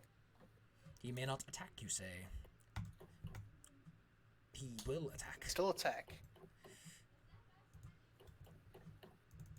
Gargoyle. On that note, Aaron is like a little shaky as he stands there. He's like, "What's going on?" Okay, Socio, what's your armor class? I don't think you're very good at this, are you? No, you're wearing a breastplate, but you're just an idiot. His armor class is 16. He takes 11 plus 5, 16, 20. Toulon. Yeah. Well, guess I need to take 10 feet of movement, so I only get 1 attack. That's fine because I only get 1 attack anyway. Could I personally recommend? Aaron says, like, move over here. That way he can move over here and flank him. And I only have, like, I don't have true reach, I just have reach on AOs. Cool. So I need to move in with my Morning Star to attack. By the way, if you really want to do reach, do it like this. With an aura. Cool. So that's an aura. Anyway, go ahead and smack him. Aura. Where was? Yeah, okay, I can't get on the other side of fire because that would be 25 feet of movement. I will say that you and fire can coordinate moving, so you can move into fire's space if you wish. And then fire can make his 5-foot step ahead of time. No, it's fine. Yeah. Well, I'm going to take a 5-foot step. Oh my goodness, this poor guy. This poor guy. Theory. Poor rocky guy. So yeah, I hop back and fire 2 rounds. Whoa. That's exactly what you need to disable him. Exactly lethal. He's gonna go and try and scoot out of here, so he's gonna move. So you and Aaron get an attack of opportunity. Go ahead, Toulon. Finish him off.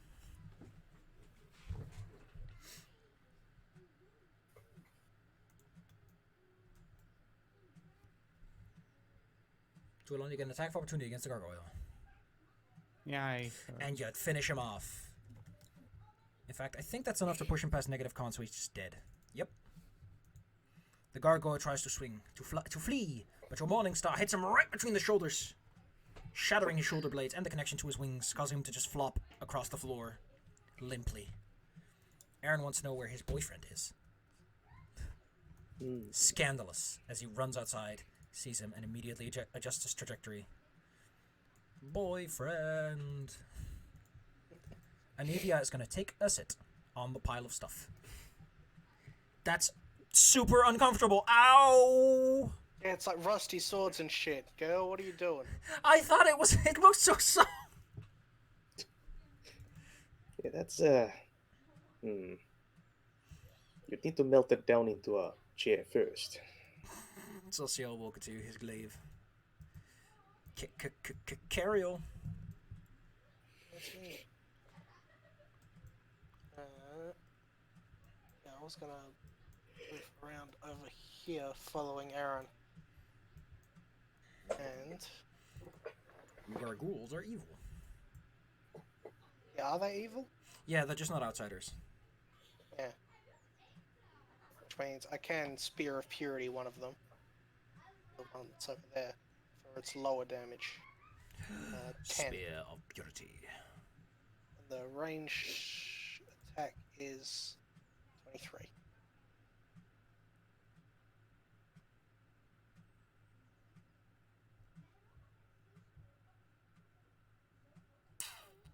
Yep, you hit him. He takes ouch damage. so He's not does he do blind. the will save and stuff? I don't know, it's unclear. I'll say that it does, because that's kind of what the spell's supposed to do.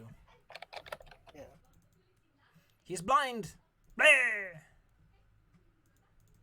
I think the blind is just for outsiders. Then he is not blinded and does not make a saving throw. Whoa! Saving throw still happens to halve the damage though. Oh, okay. Then he doesn't. He takes the full ouch.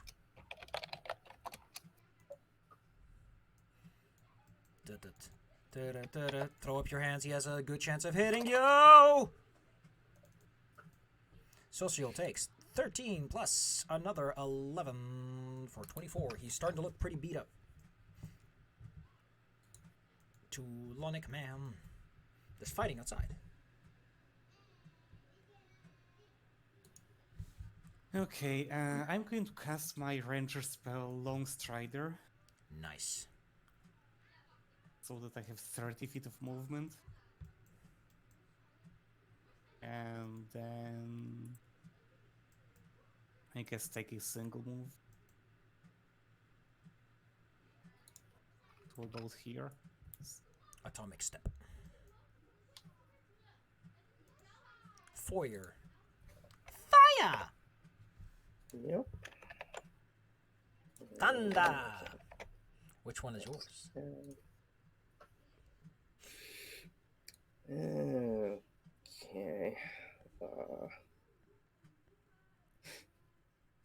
Can't even get. Guess if I'm. Well, I hear stuff is happening, so I'll hurry on out and run outside. It's my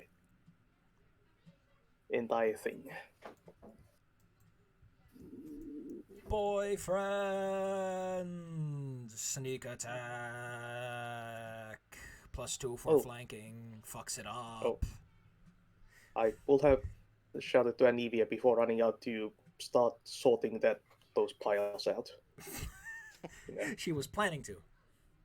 Preferably after removing them from your butt. Butt sorting. Begone, fiend! Carriel. If you have sleeves, pull the tricks out of them. I move over here and then heal Cecile best I can. I'm gonna use a surge for this to add 1d6 to the healing. Oh no, you can only do it to a d20, can't you? I'll say you can Still use it to D20. surge up your heal if you want to. Oh, okay. 16 plus. So, can you tell me the range of Cure Moderate Wounds? It's 30 feet, Why? thanks to my Faith's reach ability, which turns Nice. any touch spell into 30 feet range. Socio thanks you from the bottom of his bottom's heart. Yeah, and I add the d6 to it. The gargoyle, however, Just 2. nice. The gargoyle, however, I'll just say that you just add a die. So this could be one to hit next time. The gargoyle doesn't care about Erin Kerr, mostly because Erin Kerr fucked it up. And just goes after the man. Says that he'll make a pretty snack. Erin takes 11. But he holds ground. He took only half of his hit points at the time. Toulon. Well, I'm still kinda far from the... That's how it goes when you're fighting fast flying boys. Yeah. They got little legs.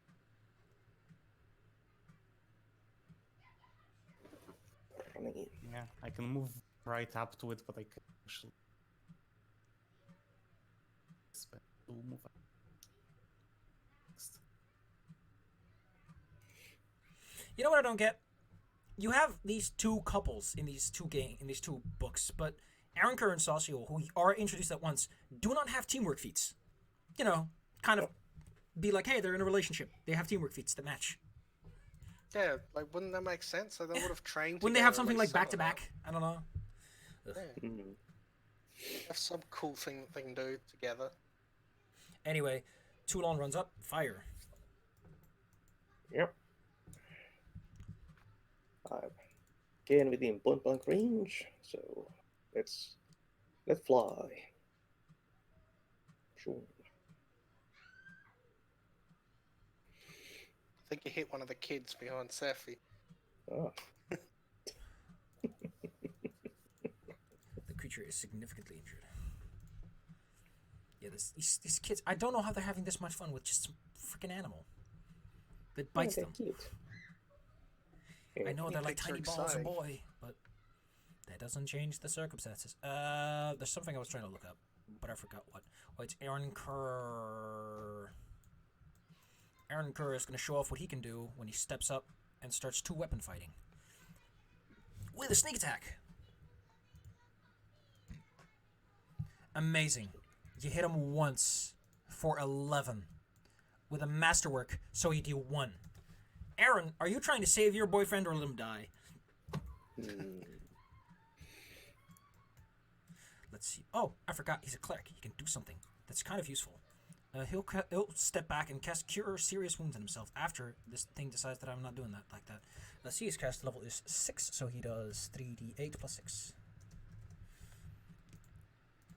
He says that his faith will keep him alive longer than he will live. Cario. The gargoyle feels a little bit intimidated by that. Mostly because the guy he's fighting keeps not being dead. Let's try another forbid action, just to stop this one from attacking. No. No! What's the DC? As I post this intro, he fails. He is forbidden from attacking. He will assess the situation and decide that fleeing is the better option in this context. Toulon, Erin, and I think, and Socio all get an attack of opportunity, as he will fly out of here with a running sprint. So, if you would please kick his ass on the way out. Even with flanking, that doesn't do it. Although, is he flat-footed when he starts running? Because then you do hit him. Oh, well, okay. I'll just say that you hit him, just for politeness' sake. Because I don't want to crunch. I don't want to look all that stuff up. It's annoying. Why is? Oh, whatever. Yeah, I'm gonna search my attack because... Erin, being the American hero he is, I forgot to set this. No, I don't think Steve. Anyway, he doesn't have damage to bring the gargoyle down. Once more, Toulon is the attack of opportunity man. I'm going to give you that. What is it called again? Combat reflexes at this rate because you were just slapping everyone in the back. Oh, I already took it. I know. You slap him down. Yeah. That's one more gargoyle out of the blue. Let me tabulate up their numbers for experience. In the meantime, your allies will lick their wounds and take care of themselves. Well, I will poke Toulon with some healing hands. No. Before you do that, Oh? your friend would like to channel some positive energy for everyone. Oh, He'll put a couple okay of then. blasts in everyone, and then he'll leave it at that. Well, that's more than enough. Being outpowered and I mean, he's a well-trained cleric. He knows what he's doing. Additionally, he's not going anywhere deeper, so he'll just spam this on you and scooch back to the entrance. Alright then. Oh. In the meantime, Anivia will have figured out what's up with these piles.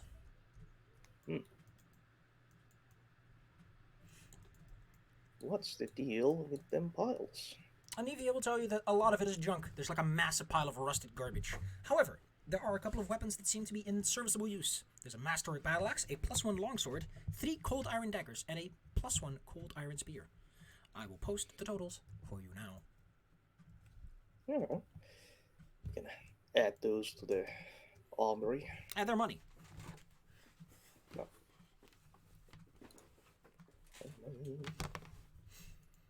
Anivia, if you wouldn't mind, would love to have a cold iron dagger. Yes. by all means. I've Have got at one. it. At the very least, it gives her a little bit more survivability against demons if they come across her. I mean, I have a cold iron dagger. someone should probably like give her proper training, but you know, cold iron helps a lot when it's a -5 to your damage. Oh, excuse.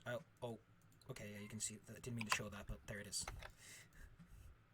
That was accidental. Cool. Part 1. Let's see. D1 stables. Okay.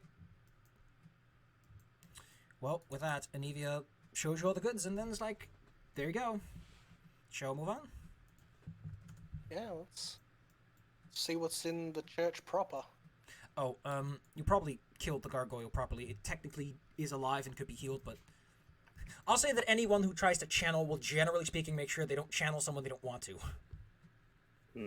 Just seems like a smart, rule to implement. You could go to the channels, or you could go to the adjacent buildings over here. And over here. Who knows, What do maybe you you just guys run straight into the boss fight.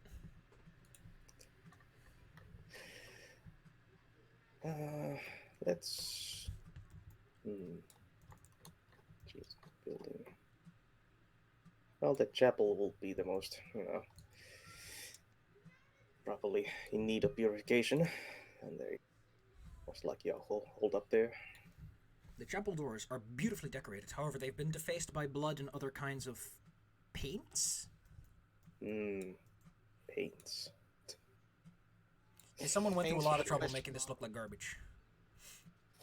Anivia steps aside and lets whoever thinks they're heroic enough to open a door, open a door. Oh, hi. Yes, it'll be me. Excelente! You creak the door open and find a grisly sermon held by ghouls. Oh, 2 of the ghouls appear to be trained clerics, judging by the fact that they are wielding holy relics and are given actually a sermon that makes sense. The other ghouls are like, bleh. We have tongues. Bleh.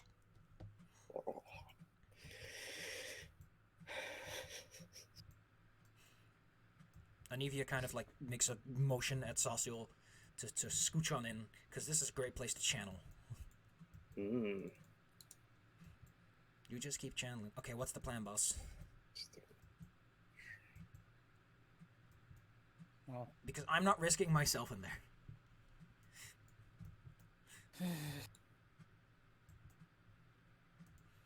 The ranged folk probably stay out the back. It looks like the doors go around to the side, so we could probably send a couple. If we leave Fire and Anivia back here, where we are now, and then Toulon and I go around the side, then we can flank them, I guess. no, I think I'm fine where I am. I'm just gonna take a step forward or two. Stand at this choke point and let them come. Let them come. All right. That makes sense too. We can just Yeah. pepper them with arrows as they come towards us. Let's Fossil see. Healer has a pole arm. I have a pole arm. Marvelous. Let's see, how good is Erin at things? Oh, he can throw some daggers, but that's about it. He is not a ranged person. In fact, he has a lot of things for riding, so... Is Bliss still in effect? It lasts like 6 minutes. I imagine that if you didn't take too long, yes. If you still have a minute of Bliss left. Yeah, it's probably Alright. still good. And due to how Bliss works, everyone here is affected by it. Alright, Erin's like, let's do this. Come on. Let's get him.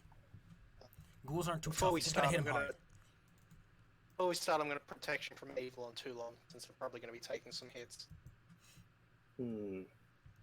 So, and who again? Oh wait, Socio's also how could I forget? He probably also has protection from evil. Yes, he will cast that on himself.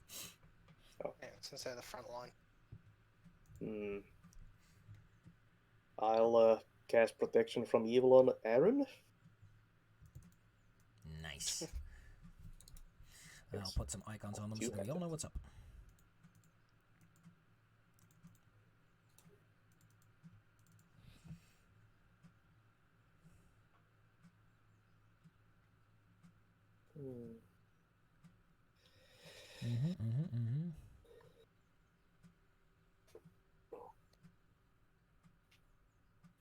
Okie dokie.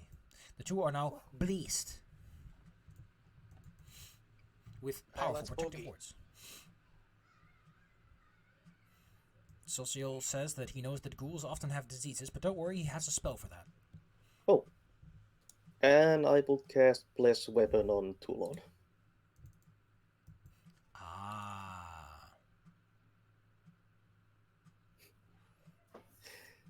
On which weapon? Because they have in their gold bag. Well, like, one of the major things with this is that you don't need to confirm critical hits anymore. Yeah, that's pretty cool. Erin is like, I want that. Makes grabby hands. I have a 1920 crit range sneak short sword. Whatever weapon you plan on using, Toulon. Yeah. I guess I can cast it on my pole arm. Yeah, I just slam a Bless on that pole.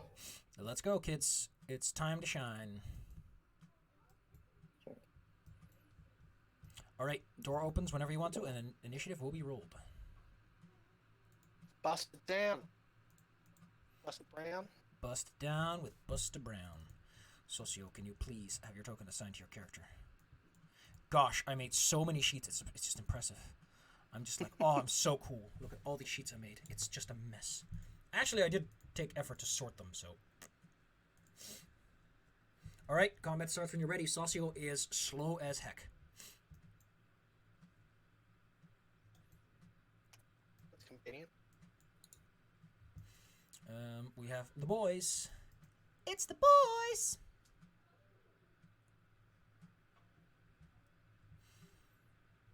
I'll say that given all the combat... Well, the ghouls are busy with a sermon, so they probably do not have... You have a surprise round. Alright, so... What's the... You're gonna stand in the doorway? Is that the plan? Make him come to you? Basically, Yeah. just pepper him with Nice. arrows. Alright. In that case, you get one attack. A standard action. Thanks, standard action. Well, since I'm not within point blank range, I could just shoot at the clerics. The clerics are the ones in the back. Yeah. That'd probably be a good idea, since they're going to be, supporting the rest of them. Yeah, I'll shoot at this one down here. Fun fact, the ghoul clerics have names. I don't know under what circumstances you'd ever find that out, but they are Ilzak and Jadis. Like, what kind of game are you running that you ask ghoul clerics for their names? Yeah, I don't know. I mean, I can imagine a campaign, just not Wrath of the Righteous. It's just not the campaign for that. This does that a lot. There's a lot of creatures where I'm like, why would anyone care about their names? You're just gonna kill them. They're evil and outsiders. You're playing a game of killing them. Okay, I'm actually, I'm smiting evil on that ghoul. All Since they are. right. Take it easy. Okay, well, they are undead. I don't know if that happens to work with your thing. Otherwise, they are still evil. Yeah, let me double check that. Smite. Evil Line Dragon. Yes. If the target is smite is outside of the evil type, Evil Line Dragon or undead. So yeah. Marvelous. He will take the superb Mega Smite. Yeah.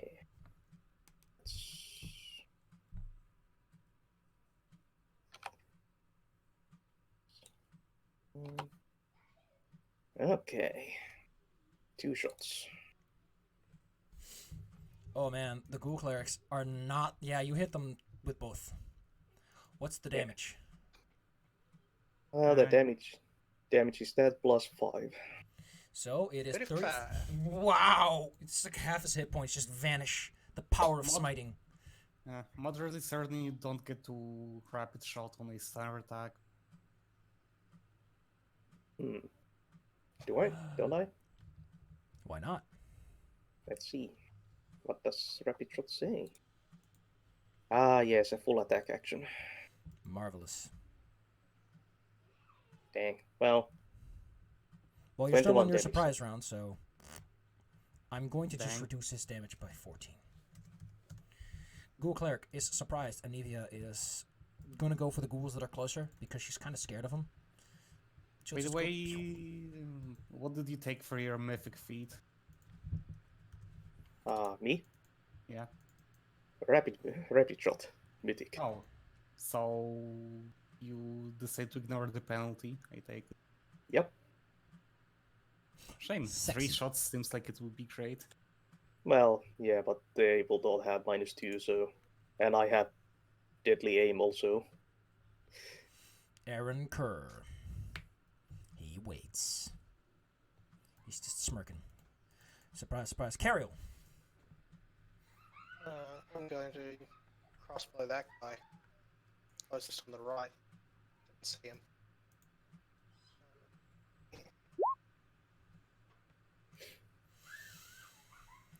All right.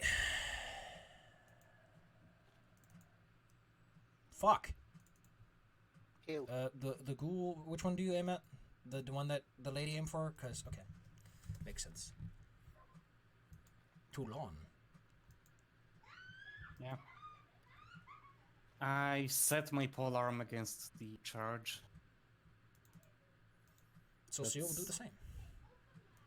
Fire. You have proper turn. Okay. Proper Now I turn. can rapid shot. Actually, I think Aaron would stand over here because his friend is like a bit of a dingus.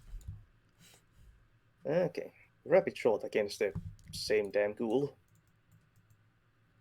Show me the goods. Yeah. Let's see. Kill, They- kill.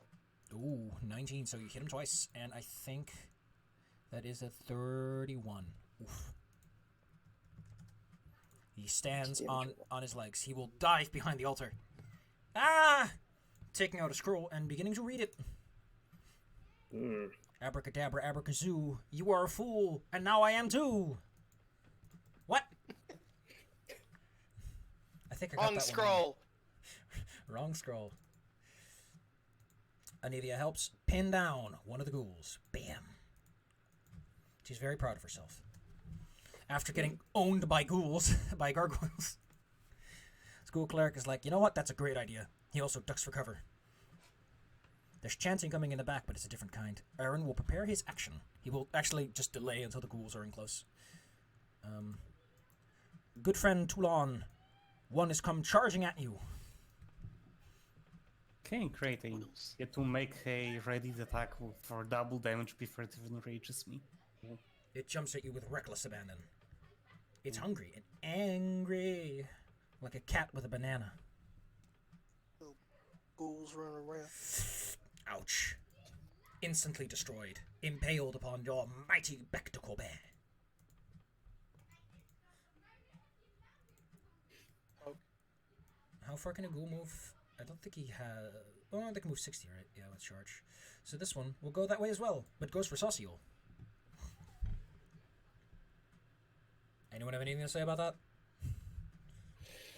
I think Sauciole bad actually idea. does. Saucy actually was ready to strike, so he'll try it. Oh, he's so proud of himself. He's like, "Yay, I did it!" Yeah, you did 5 damage. Well done, Chief. Then the ghoul will strike out with his little. He'll go for a little, just a little nibble there. Then Erin, who delayed his turn. Let me just change his initiative properly. 12.0 blah. Then Erin goes. Erin is like, "Haha, you fool! You walked right into my trap of me hitting you with my sword." And then you hear this clonk noise as the Classic ghoul goes trap. down. Truly, I'm a master tactician. Hey, but I ain't broke. Yep. Coming right at you there. Good old... Yeah, like I'm moderately certain that when they leave this square, Mm-hmm. then they are in this one and I get to hit them. Yes, if you have multiple attacks opportunity that work like that and bracing works like that, then Yeah. yes.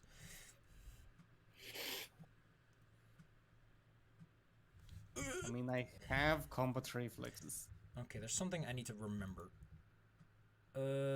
Okay. Yeah, none of these are actually relevant in this context. Ba-ba-ba-ba, he's down. So like, Conveyor belt. yeah, Oh. like I feel this is the part where I made the game unfun because I just kind of mowed them down. Mow them down. Well, they're just these guys are just mooks. So They're babies. Cario, what do you want to do? I guess I'll pew again on the guy way back over here. So Make me proud, country home. He's out. the He's good old sad. pews. Why are you so mean? To be fair, ghouls are entirely melee. The fact that they suck at it is their problem. This ghoul will do what all the other ghouls have done. Hello there. He's under this pile of other Look, there ghouls. Please kill him before he there comes is in not. close.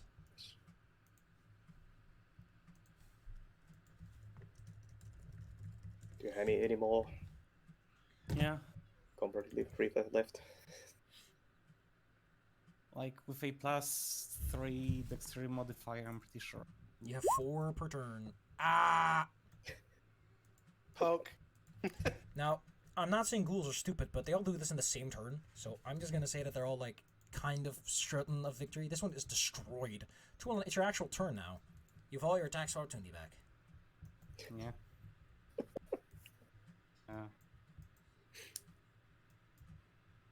Yes,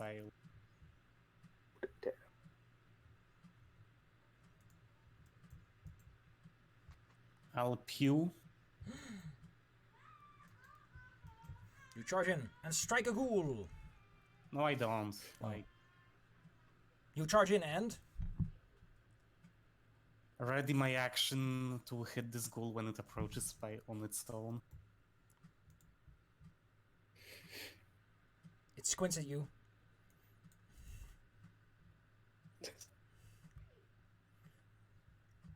Socio would like to know why we're abandoning the plan. You can make your attack of opportunity as it charges at you. Well, that's that is uncalled like for.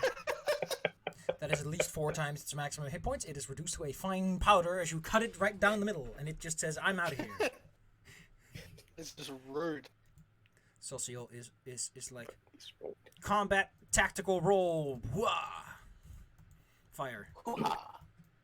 The other ones are in cover. You can't quite see them. Okay.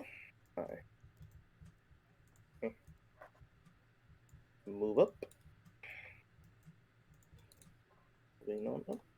Okay, there's something weird going on. Like the thing where you select the like rulers and whatnot is like right on the edge of my screen. It's making things Weird. yeah. Just shifted there all of a sudden.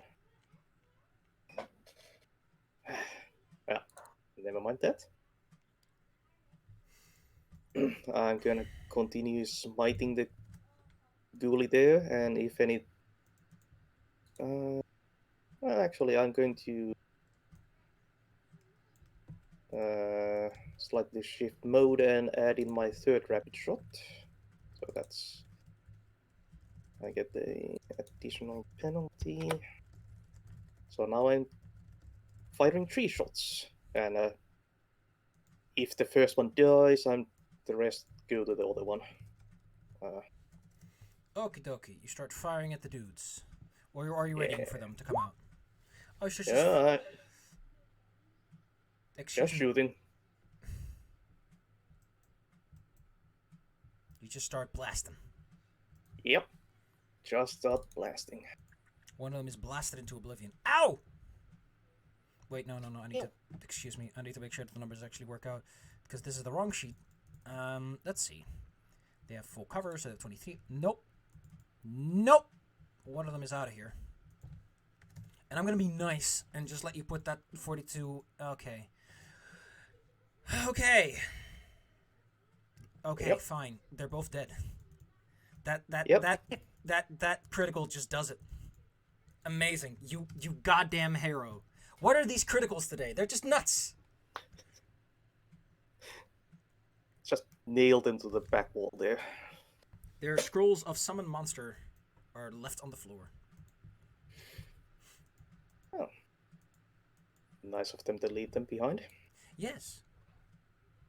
Get the distinct feeling they were going to use them. They were using them actively. Socio will take a look around a bit. He remembers how to access stockpiles. Underneath this place is a massive stockpile of Cure Light Wounds potions that your army can be supplied with. Yep. That's Nice. good. Neat.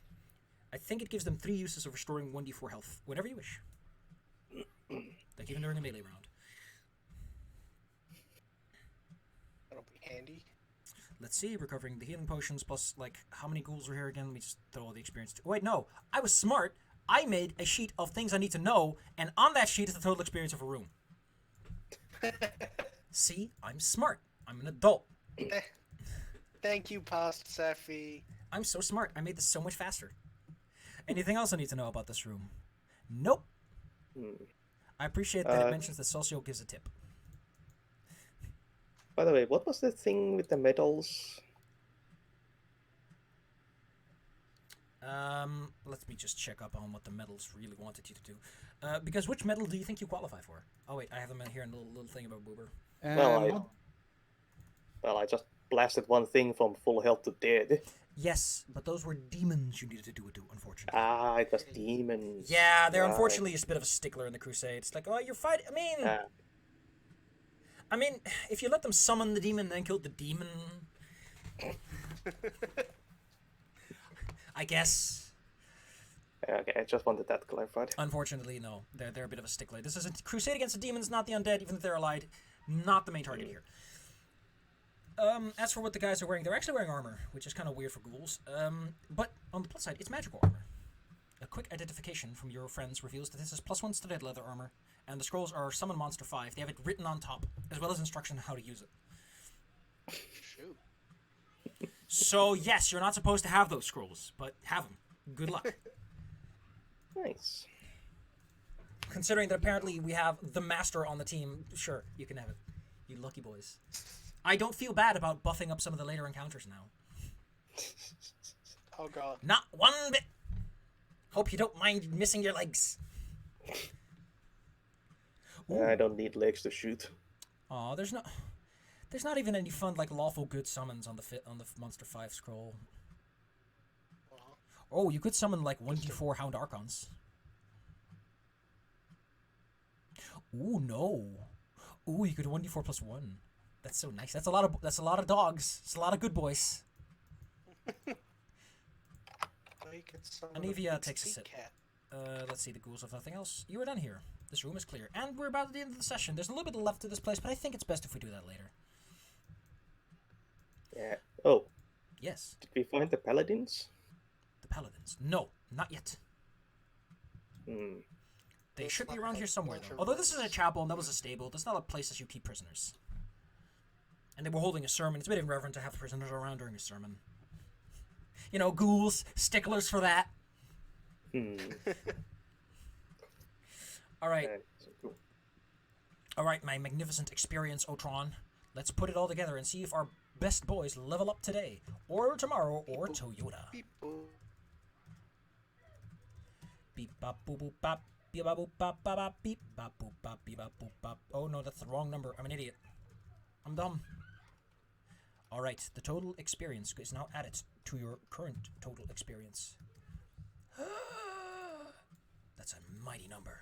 9. I should at some point definitely take the effort of figuring out a way to even you out. Okay, so that plus that. I need to divide that by something. So 1508 divided by 4, because we're doing that right now. Plus 1970 is 23,700. You earn a lot of experience points from beating up some bad guys, defeating some armies in combat, finding fun treasure.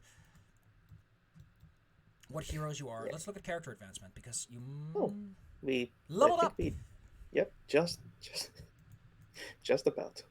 You're level Level 6. Hooray! You may listen. There's only one appropriate sound for leveling up. I think. I need to find that Earthbound song. There. Yes. It's such a good little jingle. I love it. Finally level 6. I love this jingle. It's so good because it just feels just a little bit sarcastic, and I love it.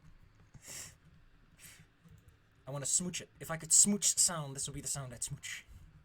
And I'd look so silly doing it. Yeah.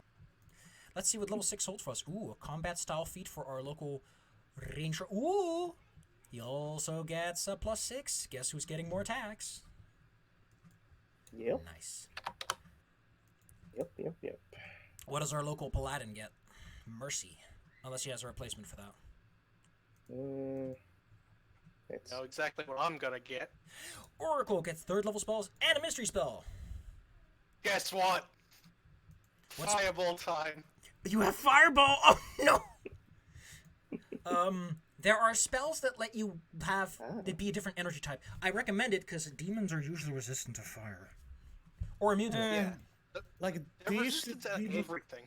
Yeah. So it doesn't matter. Fire is as good They're as like- said.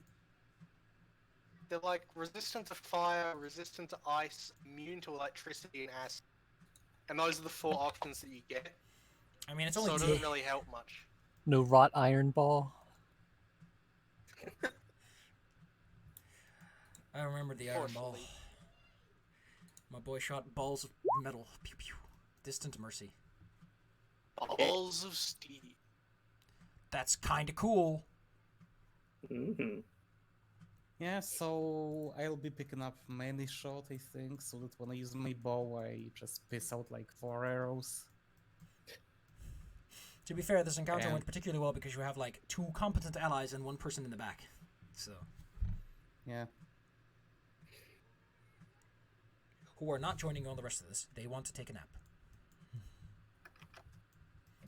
They've got to do busy NPC things. Get out of here. We want to get our bonus experience for doing this on our own. I am actually keeping track of those things separately. Like, if you do it without ally NPCs, you get bonus. Yeah. Anyway, that was that. End of the session. Is there anything else we need to do? I don't think so. Next. So do we continue from here next time? Yes. Going can through do the your rest level of up the if you want. place. Maybe try to find the Paladinis. Well, next Oh.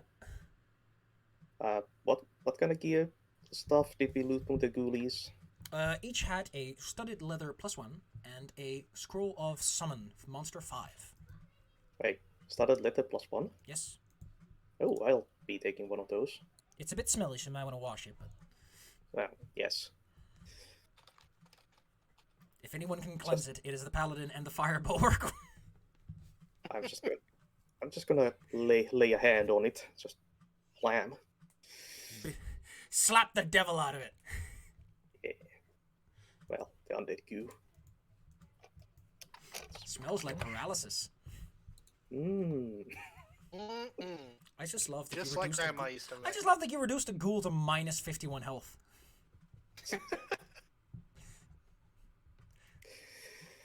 Yep.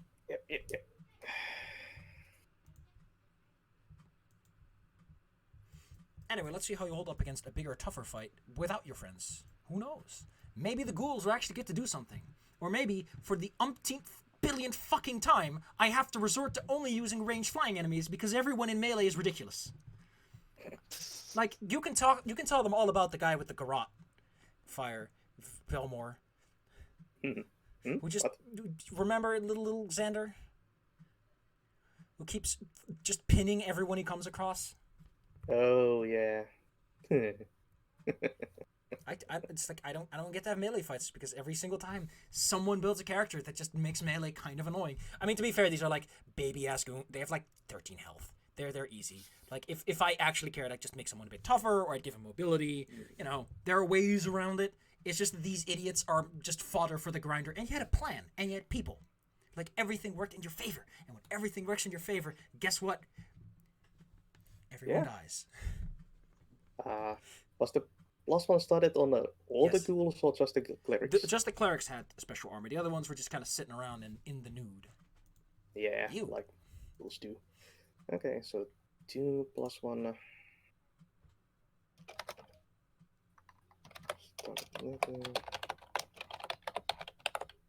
And there were the scrolls. Yes, they both had a scroll of Summon Monster 5.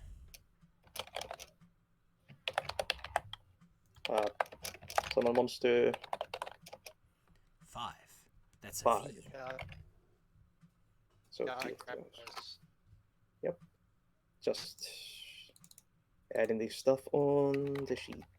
Lovely. By the way, that's it. Goodbye, stream. Next time, will our heroes find the Pally Boys? Will they not? Bye, Will they stream. meet other people that will not try to punch them into the ground? Wouldn't that be weird? Nice stream. But more importantly, what is the gibbering swarm? And why is it between them and Drizzen? Oh yeah. Nice that stream. one. Now that's metagaming no one can get behind. Stop saying bye, stream. You're making me feel inadequate.